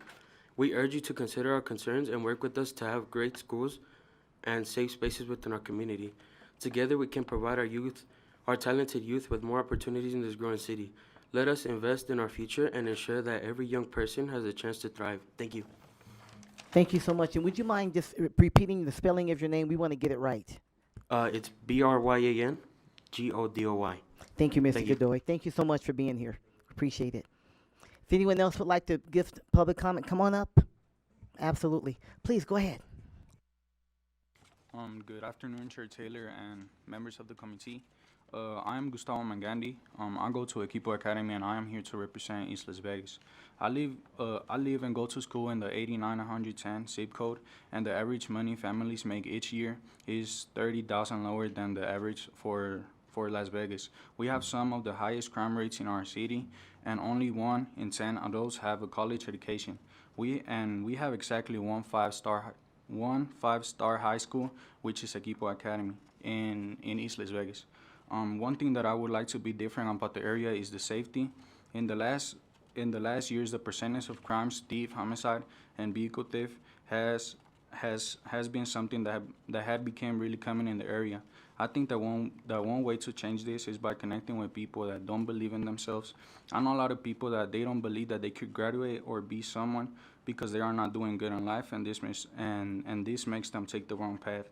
But I've been witness that if you work with people like that, they start as negative, but when they have a school or a space where they keep pushing them, this can make a change for the youth and a change for the community. Life for me, I haven't been perfect, but I have a team which supported me, and schools like that, which how Equipo and charter schools are different. They take all your tests and classes to graduate, but they try things that are different, like traveling here to talk to you all. And today, charter schools can change the way that the youth grow and the actions that they would have in the future. This will make our city a safer place.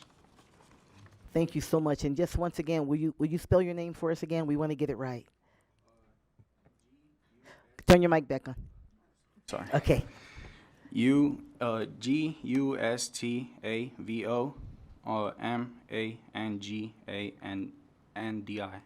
Thank you so much for being here. We appreciate you coming from Vegas to spend some time with us. Thank you. Please go ahead. Good afternoon, Chair Taylor and members of the committee. My name is Lizeth Diaz, that's Lizithddiaz, and I am a senior at Equipo Academy. I joined Equipo in 2019 as a 6th grader, and I will be graduating this spring. We just recently celebrated 100 Day, and my principal made me and all of Equipo seniors wear a silly headband with a big 100 on it to celebrate that all of the seniors have been accepted to a college. My class of 2025 is also the first senior class to see our high school earned a 5-star public rating like our public school earned in 2019. Equipo is a college preparatory charter school that not only focuses on us getting ready to take the ACT since the beginning of our freshman year, but Equipo also cares deeply about the importance of creating goodwill with all of your teachers and peers. For 6 years, I have been lucky enough to attend a public charter school that my family chose for me. Equipo is a school that focuses so much on good moral values that has created a huge difference not only in my life, but the lives of my peers as well. Throughout all of my years at Equipo, I have learned everything you expect me to for a Nevada diploma, but I have also built very strong connections with teachers and staff who have shaped me to become the person that I am today and have supported me through every single year. These connections have made me a better person, but I can undoubtedly sit here and tell you today that all of my teachers and probably most charter school teachers have been underappreciated for all of their hard work and dedication to their students. Multiple of my teachers have made a significant impact in my life, and they struggle just as much as all of my peers and I on the East Side do. It's unfair that the Nevada Revised Statutes establishes the structure for public charter schools, but they do not fund charter schools to pay the same salary scales and bonuses as CCSD. It's unfair that all of my amazing teachers, for example, the teacher that gave me the opportunity to speak here today, aren't getting the pay that they deserve. With evidence showing that charter school teachers earn less, what steps are you considering to amend these statutes and fund the pay difference between charter schools and CCSD teacher bonuses? Thank you. Thank you, Ms. Diaz. I think you're next. Please go right ahead. Hello, Madam Chair and members of the committee. For the record, my name is Ashley Martinez, Martinez. I serve as a full-time on-campus substitute teacher at Pinecrest Academy of Northern Nevada. I'm also the parent of 2 6th grade students at this public charter school, one of whom is in the special education program. I have the vantage point of having experience being a parent with children in the Washoe County School District as well as in a public charter school. Our experience during our time in the school district was good until it wasn't. By the time my daughter, who is nonverbal and a full-time wheelchair user, was in 2nd grade, the principal of her zoned school began pressuring us to transition her into a separate and segregated classroom, which just happened to be at a different school from his. We took tours of 2 different options and then expressed our desire for our daughter to continue to be mainstreamed along with her typically developing peers that she had known since kindergarten. The principal was very clear that my daughter was a burden on his available resources.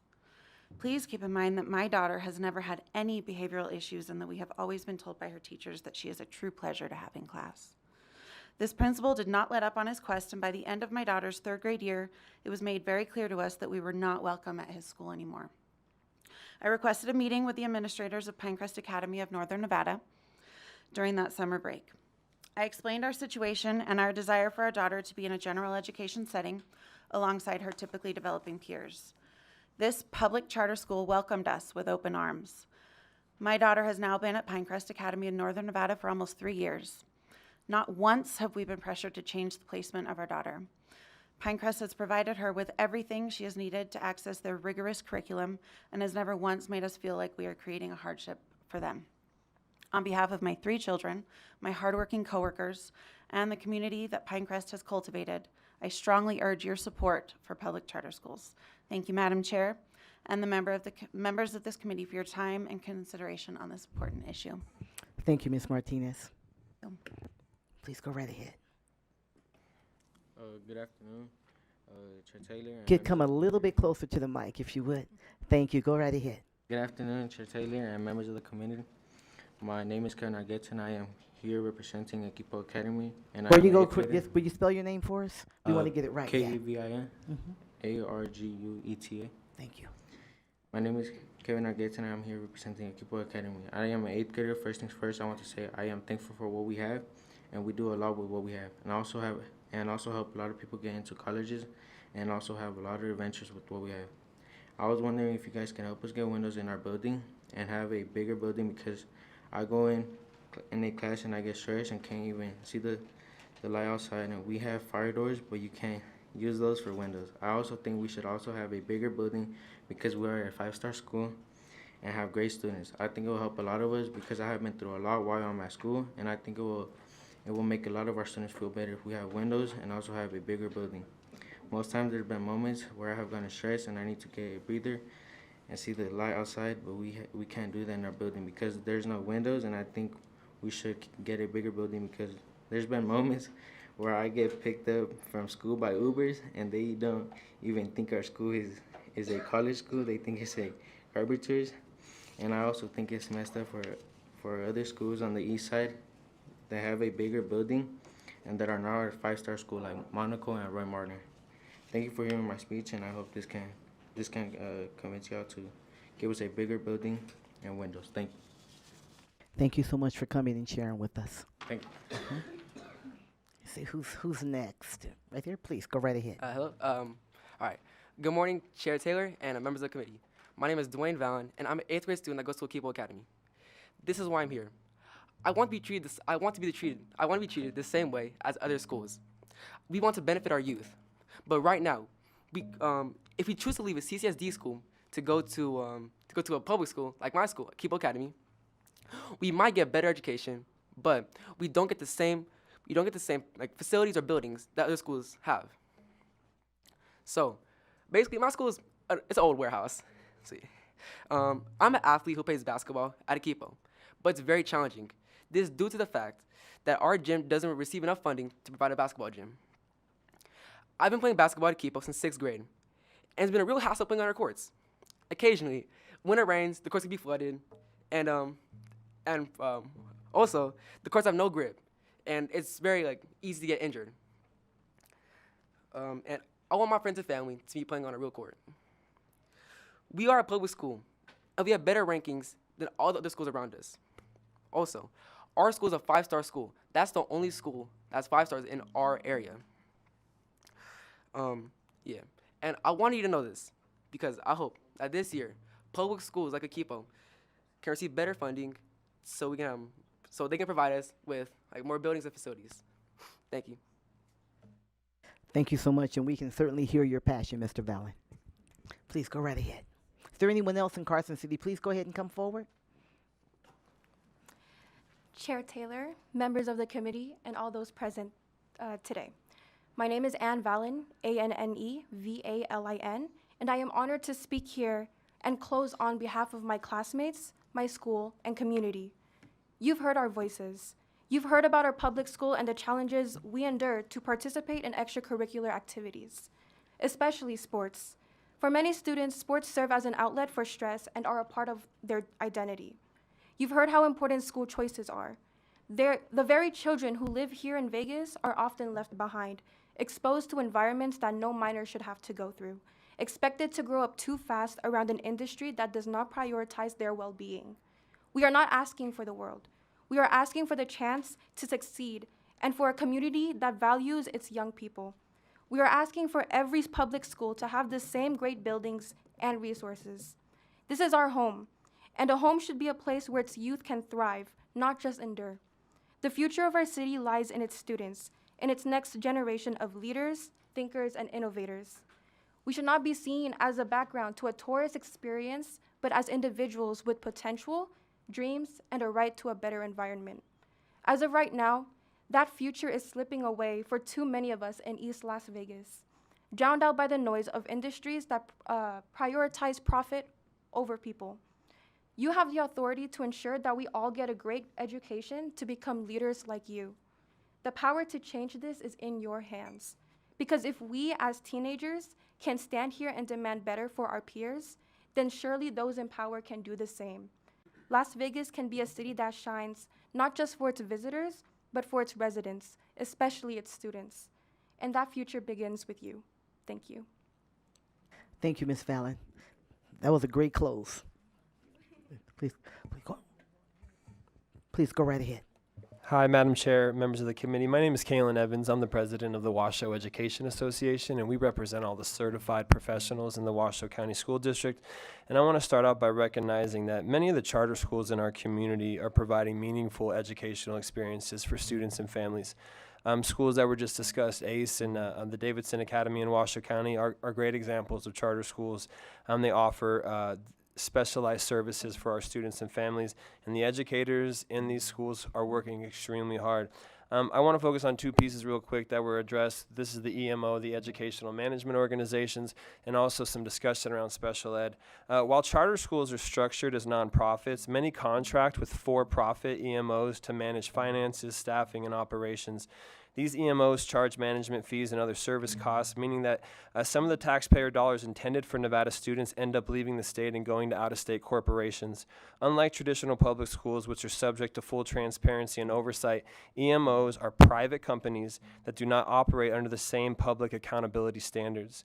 There has also been some discussion around how charter schools serve students with disability, and I love to hear that Pinecrest in Washoe County and the work that they're doing around their special education students, but the reality is that is not the norm. On average, charter schools enroll far fewer special education students than traditional public schools, and while some serve students in general resource programs, many lack the staffing programs and resources that are needed for students with more intensive needs. Public schools are required to provide a full continuum of special education services, including self-contained programs for students with significant cognitive disabilities, multiple disabilities, emotional and behavioral disabilities, autism programs, early special education, occupational therapy, physical therapy, and life skills programs. These programs require highly trained staff and specialized instructional supports, and overarching are far more expensive to service. I got the cue there. I appreciate your guys' time and consideration, and just look into the EMO situation. Look. Thank you, Mr. Evans. Sorry, gotcha. Appreciate you. Please go right ahead, sir. Hello, Chair, Vice Chair, members of the Senate Education Committee. My name is Gil Lopez, representing the Charter School Association of Nevada. And we're here in support of the State Public Charter School Authority, as well as the charter school system here that we've created here in Nevada. Before I go into my comments, I do want to thank the students that came up here. This is why we do it. This is why I do it. It's really reinvigorating to hear them. You can't really fake that testimony. You have to take it to heart. This is real people. These are real impacts that are happening, and I totally support our community. I do want to take a moment to recognize the exceptional work that our charter authority has been doing to promote student outcomes here in Nevada. When I go to talk to different folks, do some advocacy on a national level, our charter authority is a gold standard when it comes to the things that they're doing, the systems that they've created here in Nevada that allow these exceptional outcomes for our students. And this should be something that we should celebrate and we should be proud of. So if we can do anything around those lines to promote what a good system the charter system here in Nevada has become, we're doing it for the kids. We could argue everything. It's all about the kids. We heard the testimony. Let's listen to the kids. Thank you. Thank you, Mr. Lopez. Seeing no one else here in Carson City, we will go to Las Vegas. Please just remember to state your name and spell it for us for the record, and you'll have 2 minutes. Who's first? Good afternoon, Chair Taylor and members of the committee. My name is Libby Wood, Libbie, last name Wood, and I'm a committed educator at Fathudo Academy, an independent nonprofit public charter school in East Las Vegas. My path to becoming a teacher has been shaped by perseverance, unexpected opportunities, and the unwavering support of the administration team at my school, which has been instrumental in my development as a licensed educator.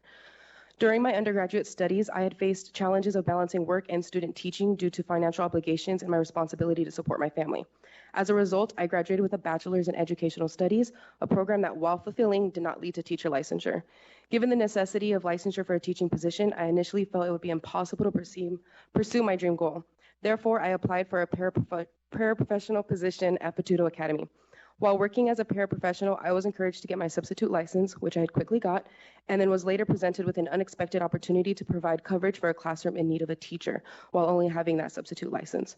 During this time, my administration team played a crucial role in guiding me towards resources that enabled me to obtain my licensure through a free and fast-tracked ARL program. Through this program, I earned a master's degree in elementary education at UNLV, while simultaneously using my classroom experience as my student teaching. This pathway allowed me to meet the requirements for licensure without sacrificing my full-time job or income.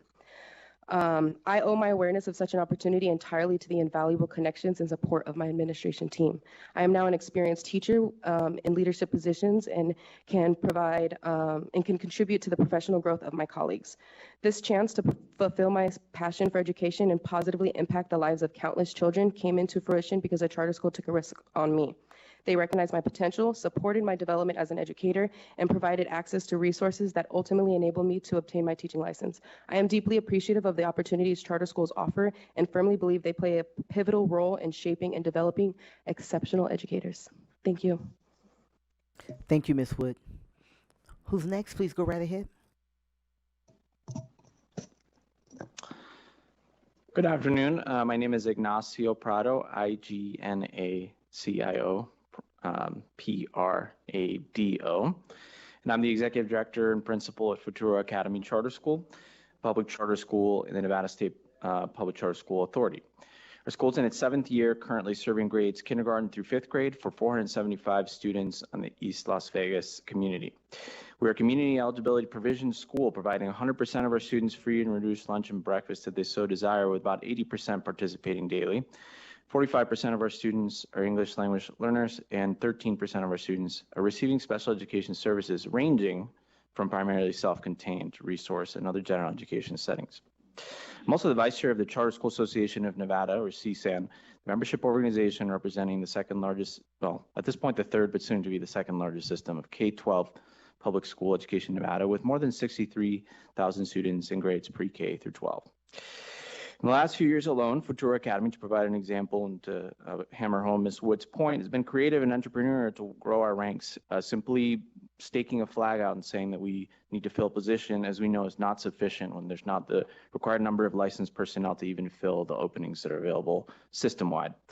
And so we have been encouraging our staff who show promise and interest, who have bachelor's degrees or who may be paraprofessionals, to take advantage of advanced ARL programs and PPP pathways. So in 2021 alone, we've had 6 teachers complete ARL routes, while 2 are currently underway, and we've successfully referred 3 paraprofessionals through the PPP pathway.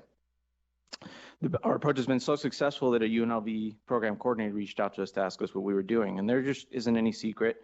It's hard work to provide people mentorship, encouragement, and opportunities for exposure so they can rethink a career pathway for which the traditional route can be financially daunting or simply because of life circumstances did not shake out that way. Additionally, in the past few years, Futuro Academy has significantly grown our numbers of special needs students. Being an independent school, I always sit down with a family and I ask them, why if your system or district has dozens of schools and programs, why us? Usually they provide some feedback. Mr. Prado, I'm so sorry. Your time is up, sir. If you wouldn't mind, you can send those comments in to the committee secretary, and she will make sure we get them in its entirety. Oh, absolutely. Thank you. Have a great day. Thank you so much for coming out. Okay, who's next? Down in Vegas. Good afternoon, committee. Thank you for the opportunity to speak with you today. My name is Dr. Benjamin Feinstein, and I am the Executive Director of Vegas Vista Academy. We are a newly authorized dual language public charter school serving 120 students in grades K through 3, primarily in the 89106, 107, and 108 zip codes. 68% of our families identify as Hispanic or Latino, 16% as Black or African American, 8% as mixed or 2 or more races, and then the rest are everyone else. 60% of our students are on free or reduced lunch, 20% are English language learners, and 12% have IEPs. VVA currently has 9 fully licensed teachers. That's our entire staff is fully licensed, 67% of whom identify as people of color. Our students reflect a diverse, growing base of families who want the best future for their kids. Most of our parents are not particularly interested in the politics of charters or district schools. Their number one concern is that their students are receiving a high-quality education. VVA is just one of many charter schools in Nevada that provide families with research-based and data-driven educational models of best practice. For example, at VVA, we're in the process of becoming an international baccalaureate full continuum school. As such, we are focused primarily not only on teaching kids how to learn, but cultivating a lifelong love of learning. VVA also has a specific focus on community service and experiential education. We have over 50 community partners that help us to provide support, service, and assistance to our families, and helping us to realize our vision, which is to become a community center of excellence for the Las Vegas community. I invite and encourage you to come and visit our school and see what an incredible and supportive community we have, and to continue to offer support to charter schools across the state. Thank you for your time and for your support. Thank you so much, Mr. Feinstein. Who's next in Vegas? Good afternoon, Chair and members of the committee. My name is Gabriela Grasso. I am the Special Education Instructional Facilitator at Vegas Vista Academy.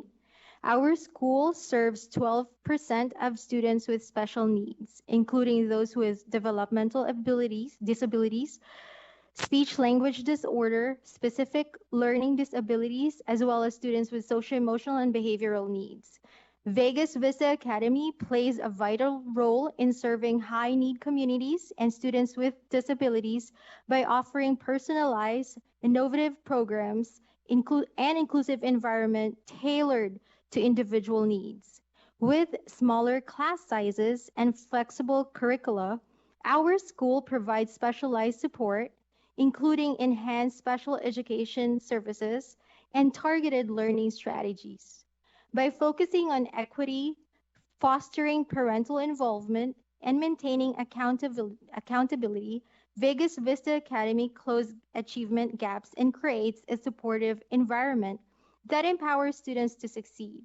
As part of the public education ecosystem, we are proud of our students, staff, and families, of everything that we are accomplishing together with our families and our community. I invite you to visit our school to see firsthand of how we're impacting our students and preparing them to be critical thinkers, adaptable problem solvers, and community-oriented citizens in our country. Thank you very much, and good afternoon. Thank you so much, Ms. Grasso. We appreciate your coming out. Please go ahead, and if there's anyone else in Las Vegas, please come forward at this time. Whenever you're ready, go ahead, speaker. Good afternoon, Chair Taylor and members of the committee. My name is Sophie Johnson, and I'm a parent of a kindergartner and second grader at Vegas Vista Academy in Las Vegas. Our previous school through CCSD was lacking support. Teachers and administrators were always left scrambling and far too busy to work one-on-one when a student was struggling, to notice areas of bullying, or to encourage community support for families. My kids' teachers were fantastic individuals and educators, but they were stressed out, burnt out, and unfortunately unavailable. My kids were in huge classes and they were left anxious and struggling to keep up. My family attended the Vegas Vista Academy open house after hearing about the model on the news, which includes dual language, small class sizes, experiential education, and an emphasis on being active, contributing members of our community. The model really reflected what was important to my family. Since we started at our charter school, we've only grown as a family to be more passionate about Vegas Vista Academy's mission, as we've already seen the night and day experience in this community-oriented school with equally passionate educators. My kids are happier, anxiety-free, and eager to learn not only in class, but in their environment. My kids' needs are met in abundance, including my daughter's IEP, and I'm grateful to have found a school that can provide this quality of education at no cost. Vegas Vista Academy is an invaluable part of our lives, and I'm proud to share my experience with you all today in hopes that you continue to support and provide funding for the hardworking individuals that serve our charter schools. Thank you for your time. Thank you so much, Ms. Johnson. Please, sir, go ahead. Yeah, hi, my name is Al Rojas. I must have got here late. I wanted to testify on SB 229 against it, but it's too late. I must have missed it. But regarding our charter schools, we definitely, they are definitely providing something. They are definitely providing a level of education that is needed so we can have qualified graduates. I want to compliment the young kids that came. You know, our kids are not our future. They're our only hope to diversify our economy. And it's so glad to see that these young kids are up here stepping up and recognize the importance of their education. And I'm asking the committee that we need legislation that is going to earmark funding for more reading and for teachers, not because right now we lack accountability of where our money is being funded. Okay, the money is getting sent to these schools and it's not getting to the kids. It's going to all the vendors. It's going to all the, it's being misappropriated. As a matter of fact, I want to bring a comment to you of one of our former assemblywomen in our area, Assembly District 12, Assemblywoman Susana Martinez, which one day came to our one of our educational events, and people were complaining like, where's all this money that we're not this money that was allocated? We can't spend it. She got up there and she said, you know what? We did our job in the legislature. We got you guys the money. Okay. Now you guys got to get out there and spend it. And it was basically the school board that wasn't doing their job. Why? Because there's no legislation out to earmark the money and to have oversight. We need a inspector general for education that'll go out there and do a forensic audit of where all this money is being spent, specifically so we know where our money is going. You guys spent $3 billion. When you guys did your job, the legislature did their job. $3 billion for education, and we don't know where the money's at.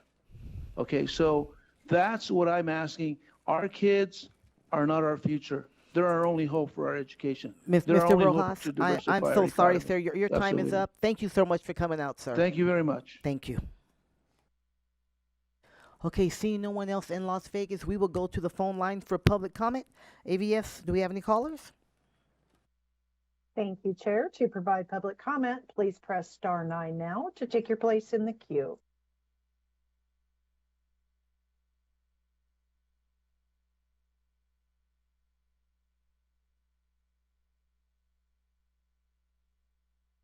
Caller, please press *6 to unmute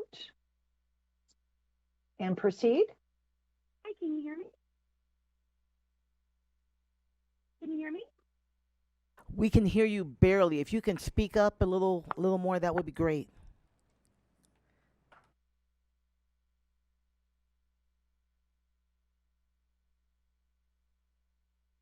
Caller, I think you inadvertently muted yourself again. Please press *6 to unmute.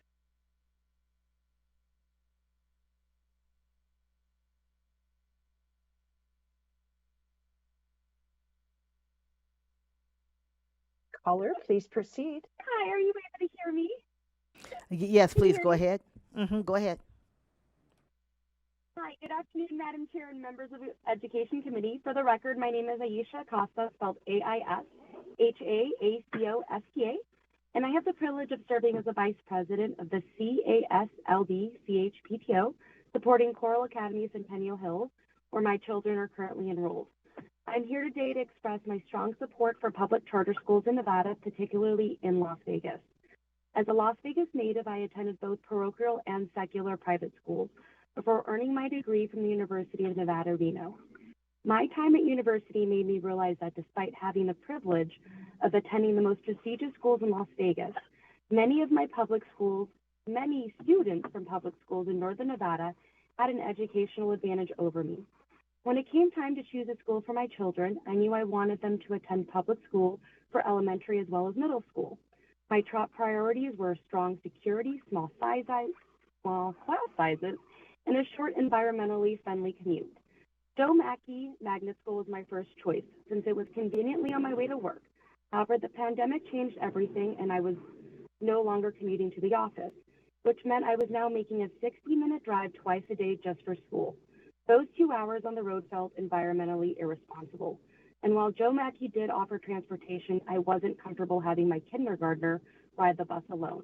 Since there were no secular private schools in my area and our zoned elementary school was situated directly across from an apartment complex with frequent police activity, I found myself at an impasse.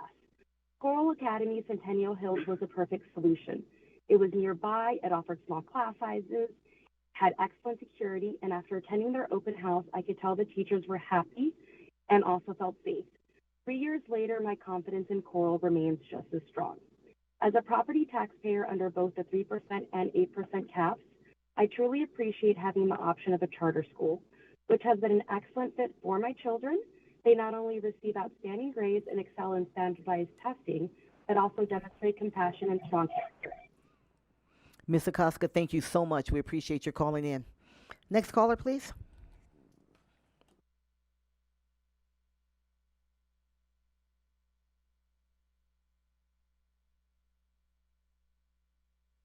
Hello, this is Shauna Bell, SHAWNABELL, and I'm the school counselor at Coral Academy of Science Las Vegas Centennial Hills campus.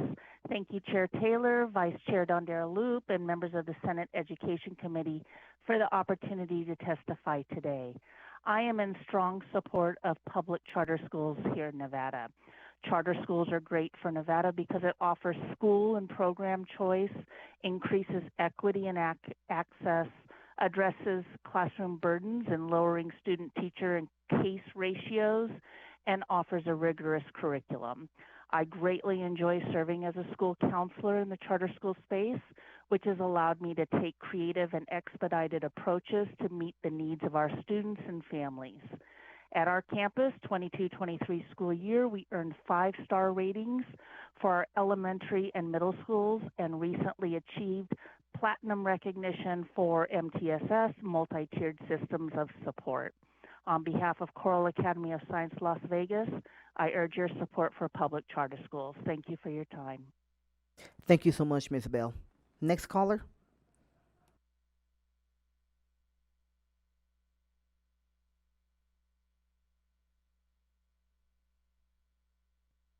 Hello, Chair Taylor, members of the Education Committee. My name is Jamie Lopez, Lopez, and I'm the parent of a special needs child who currently attends Pinecrest Academy of Northern Nevada, a public charter school. When our son first started school, he started at Spanish Springs Elementary School, where he was abused by the kindergarten teacher and class aides. The horrific impact that had on my son during the 3 months he was in their care was devastating, and despite having employee witnesses, the principal chose to ignore and cover up the incidences. Our family began to homeschool as we were not aware of any other alternatives. A close family friend of ours had children that attended Pinecrest and suggested that we explore the school as an option. Enrolling our son at Pinecrest Academy has been truly life-changing for our family. They have a team of highly educated and dedicated teachers who continually support our son in the best way. In the last 3.5 years of attending Pinecrest, our son has had substantial growth in all areas of life, making remarkable progress. Pinecrest has the proper support in place so he can be successful. He can participate in all class activities and is connected to his peers. He genuinely loves his teachers and his class aide. They continually work with our family, and we have formed a strong bond to ensure the best possible outcome for our son. As I mentioned, enrolling at Pinecrest Academy of Northern Nevada Public Charter School has been life-changing for our son and for our family. They have restored our faith in the education system. Thank you so much for giving me the opportunity to share our experience. Thank you, Ms. Lopez. Next caller, please.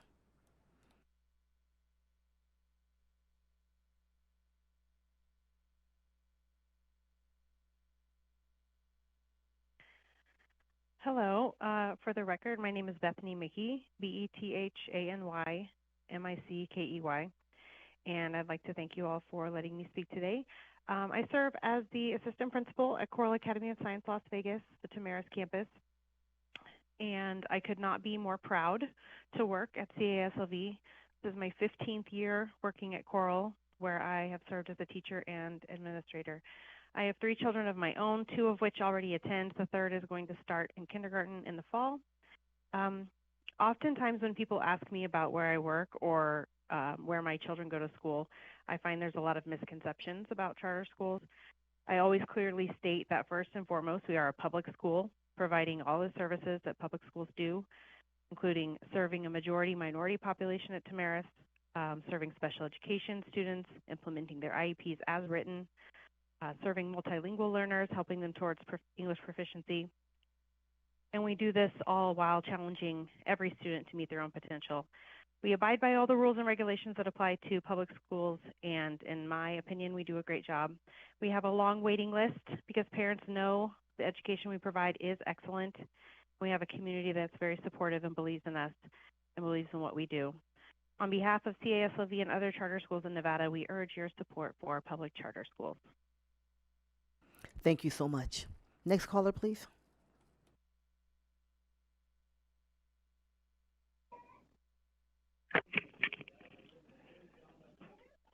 Hello, Chair Taylor and members of the Senate Education Committee. My name is Rochelle Hewlett, Rachelle, Hulet. I'm founder and CEO at Amplis Academy, as well as the mother of 2 currently attending students and 2 students that graduated previous. Amplis is a K-12 public charter school serving over 2,400 students in Las Vegas. I appreciate the opportunity to testify today in strong support of the SPCSA as well as public charter schools in Nevada. Public charter schools serve as an important option for all students and families, regardless of their income, background, primary language, or individualized education program. As a charter school authorized by the SPCSA, we have worked closely with them to ensure that our enrollment and marketing efforts align with the strategic priorities to serve at-risk and underrepresented subpopulations. One area of particular growth at Amplis Academy has been our special education department. This department has grown immensely over the past 5 years. In the 1920 school year, we started with just 8 staff in our special ed department, servicing 84 IEPs. We currently have a total of 27 staff in our special ed department and service 177 IEPs. Additionally, we currently have 4 self-contained classrooms, 2 in elementary, 1 in middle school, and 1 in high school, in order to provide adequate services to those IEPs that require them.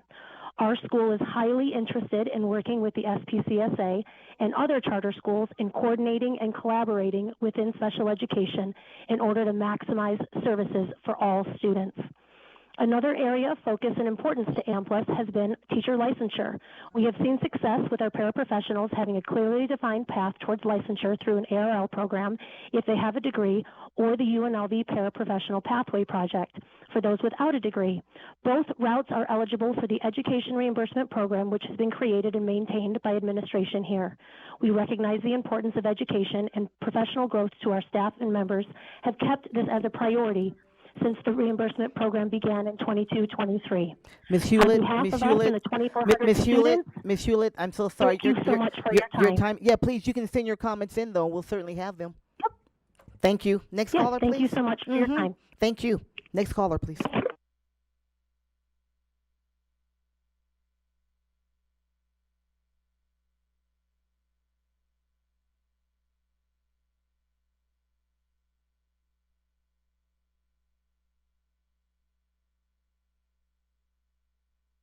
Caller, you're unmuted. Please proceed. Please ensure that you're not muted on your end. Does that work? Everyone hear me? Yes, we can. Please go ahead. We can hear you now. Good afternoon, Chair Taylor, Vice Chair Dondero Loop, and members of the Senate Education Committee. For the record, my name is Sam Dukes, spelled S-A-M-D-U-K-E-S. I'm the parent of a student at Coral Academy of Science in Las Vegas. I appreciate the opportunity to testify today in strong support of public charter schools in Nevada. I have 3 children that have attended a public charter school, and one of the driving factors was the quality of their zone middle school, Escobedo Middle School. Our zone middle school has been plagued with high student-to-teacher ratios, chronic discipline and bullying problems, and below state averages for both math and ELA middle school students. While the numbers don't always tell the whole story, my wife and I decided to be proactive before my children ever entered elementary school and found a school that fit what we wanted for our kids. Coral Academy of Las Vegas Centennial Hills was that fit, and our children have flourished there because of it. Taking away or having any discussions of taking away options from parents would have forced us into making significant financial decisions like paying possibly for private education. That decision would most certainly have had negative effects on our kids' extracurricular opportunities as we push them into those options throughout their time growing up. On behalf of Nevada parents, Coral Academy, I urge your support for public charter schools. Thank you for your time and consideration. Thank you so much, Mr. Bukes. Next caller, please.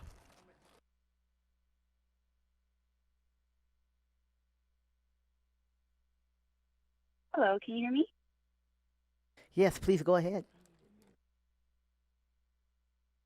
Thank you. Hello, Chair Taylor, Vice Chair Dondero Loop, and members of the Senate Education Committee. For the record, my name is Tracy Alamani, Tracy-Allamani, and I serve as a parent and PTO member at Coral Academy Centennial Hills campus. I appreciate the opportunity to testify today in strong support of public charter schools in Nevada.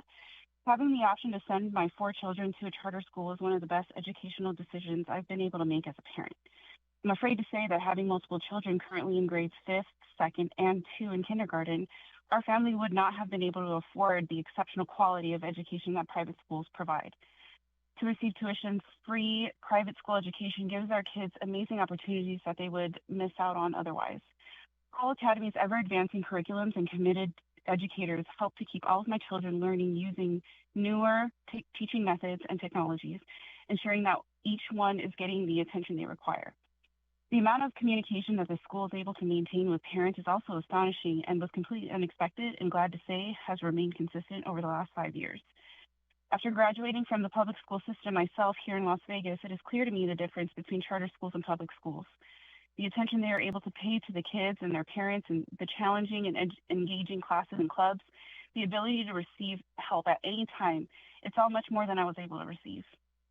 Charter schools in Nevada have outperformed state averages in SBAC, ACT, and graduation rates, according to 2024 article from academicnevada.org, 99.1% graduation rate in comparison to CCSD's 81.4%, while also allowing access to diverse school models, including STEM, bilingual, and career-focused programs.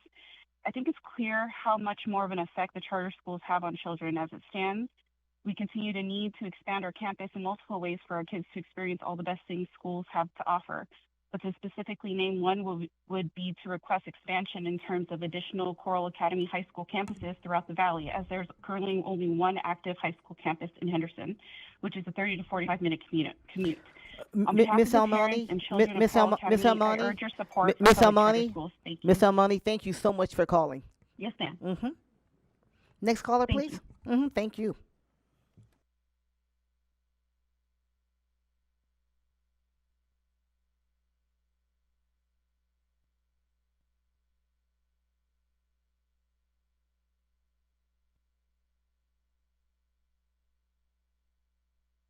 Caller, you're unmuted. Please proceed. Hello, good afternoon. Yes, please go ahead. Hi. Chair Taylor, Vice Chair Dondero Loop, and members of the Senate Education Committee. For the record, my name is Randy Brewer. That's R-A-N-D-I, last name Brewer, B-R-E-W-E-R, and I serve as the district front office and health manager at Coral Academy. As we all know, Nevada's educational landscape is diverse, and it's critical that we offer families choices in their education. Public charter schools play a pivotal role in providing those options, fostering innovation, and meeting the unique needs of our students.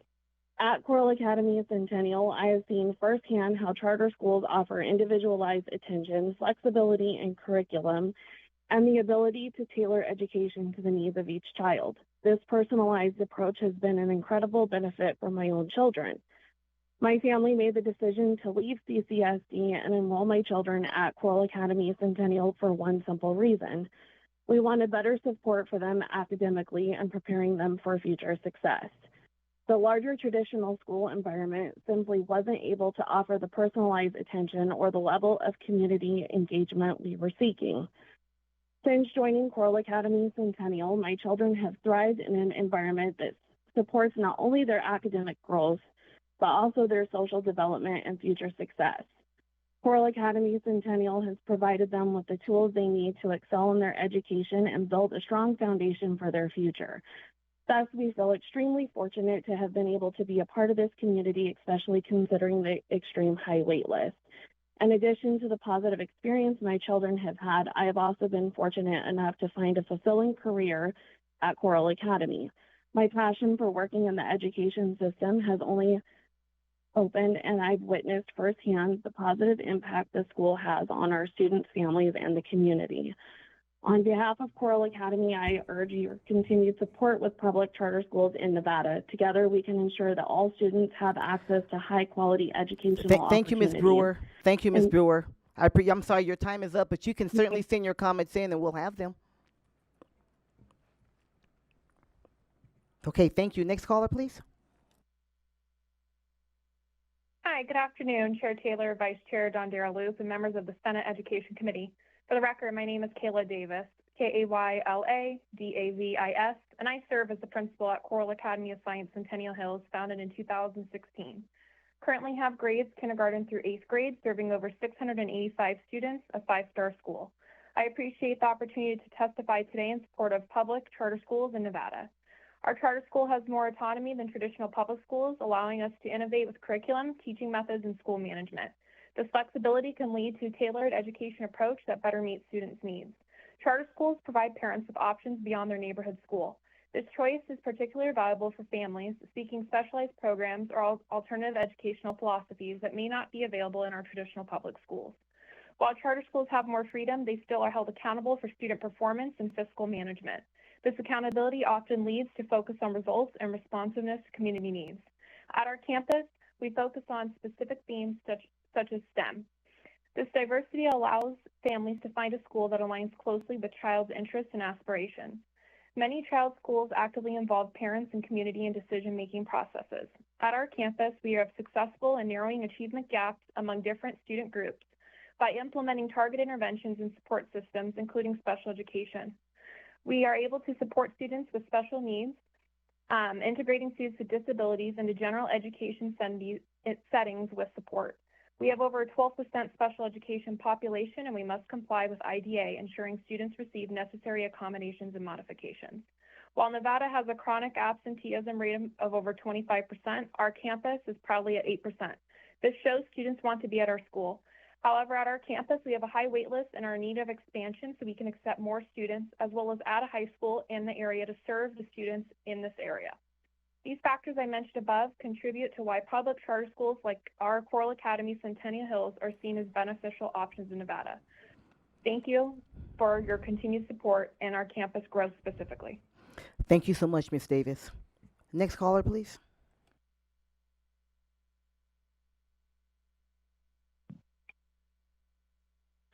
For the record, my name is Katie Contreras. I serve as a first grade teacher and a grade level chair at Coral Academy Eastgate campus. I am also the parent of a second grader at Coral Academy. Public charter schools are an integral part of Nevada's education system. Next year will be my 10th year dedicated to the charter school system, primarily because I am proud to serve the diverse community that we reach and to have my daughter be a part of that community. My charter, Coral Academy, has a high level of respect and trust in educators. Coral values the voice of its professional educators and provides us with resources that align with what we report we need to drive instruction for our diverse student population. Our teachers are diligently meeting the needs of students who are English language learners, special education, and we are growing students that are above grade level. This year, I have proudly been a part of witnessing how our administration shifted staffing and classrooms to serve students within our special education program on our campus for students who have high needs. Over the last 3 years, the percentage of students qualifying for free and reduced lunch, students with disabilities, and students learning English has steadily increased. This shows progress towards matching state demographics. Furthermore, while charter schools are making this progress, I can proudly share that our Coral Eastgate Charter School has achieved a 4-star school rating. Charter schools need continued support equivalent to the support public schools receive. Charter schools, especially Coral, have licensed, invested teachers and a community of families who value school choice. On behalf of Coral Academy, I urge your continued support for public charter schools. Thank you. Thank you, Ms. Contreras. Any more callers? Chair, there are no additional callers at this time. Okay, thank you so much. Thank you, everyone, for sharing your comments. We appreciate it. This meeting is adjourned. We'll be right back here on Wednesday, the 5th at 1 p.m.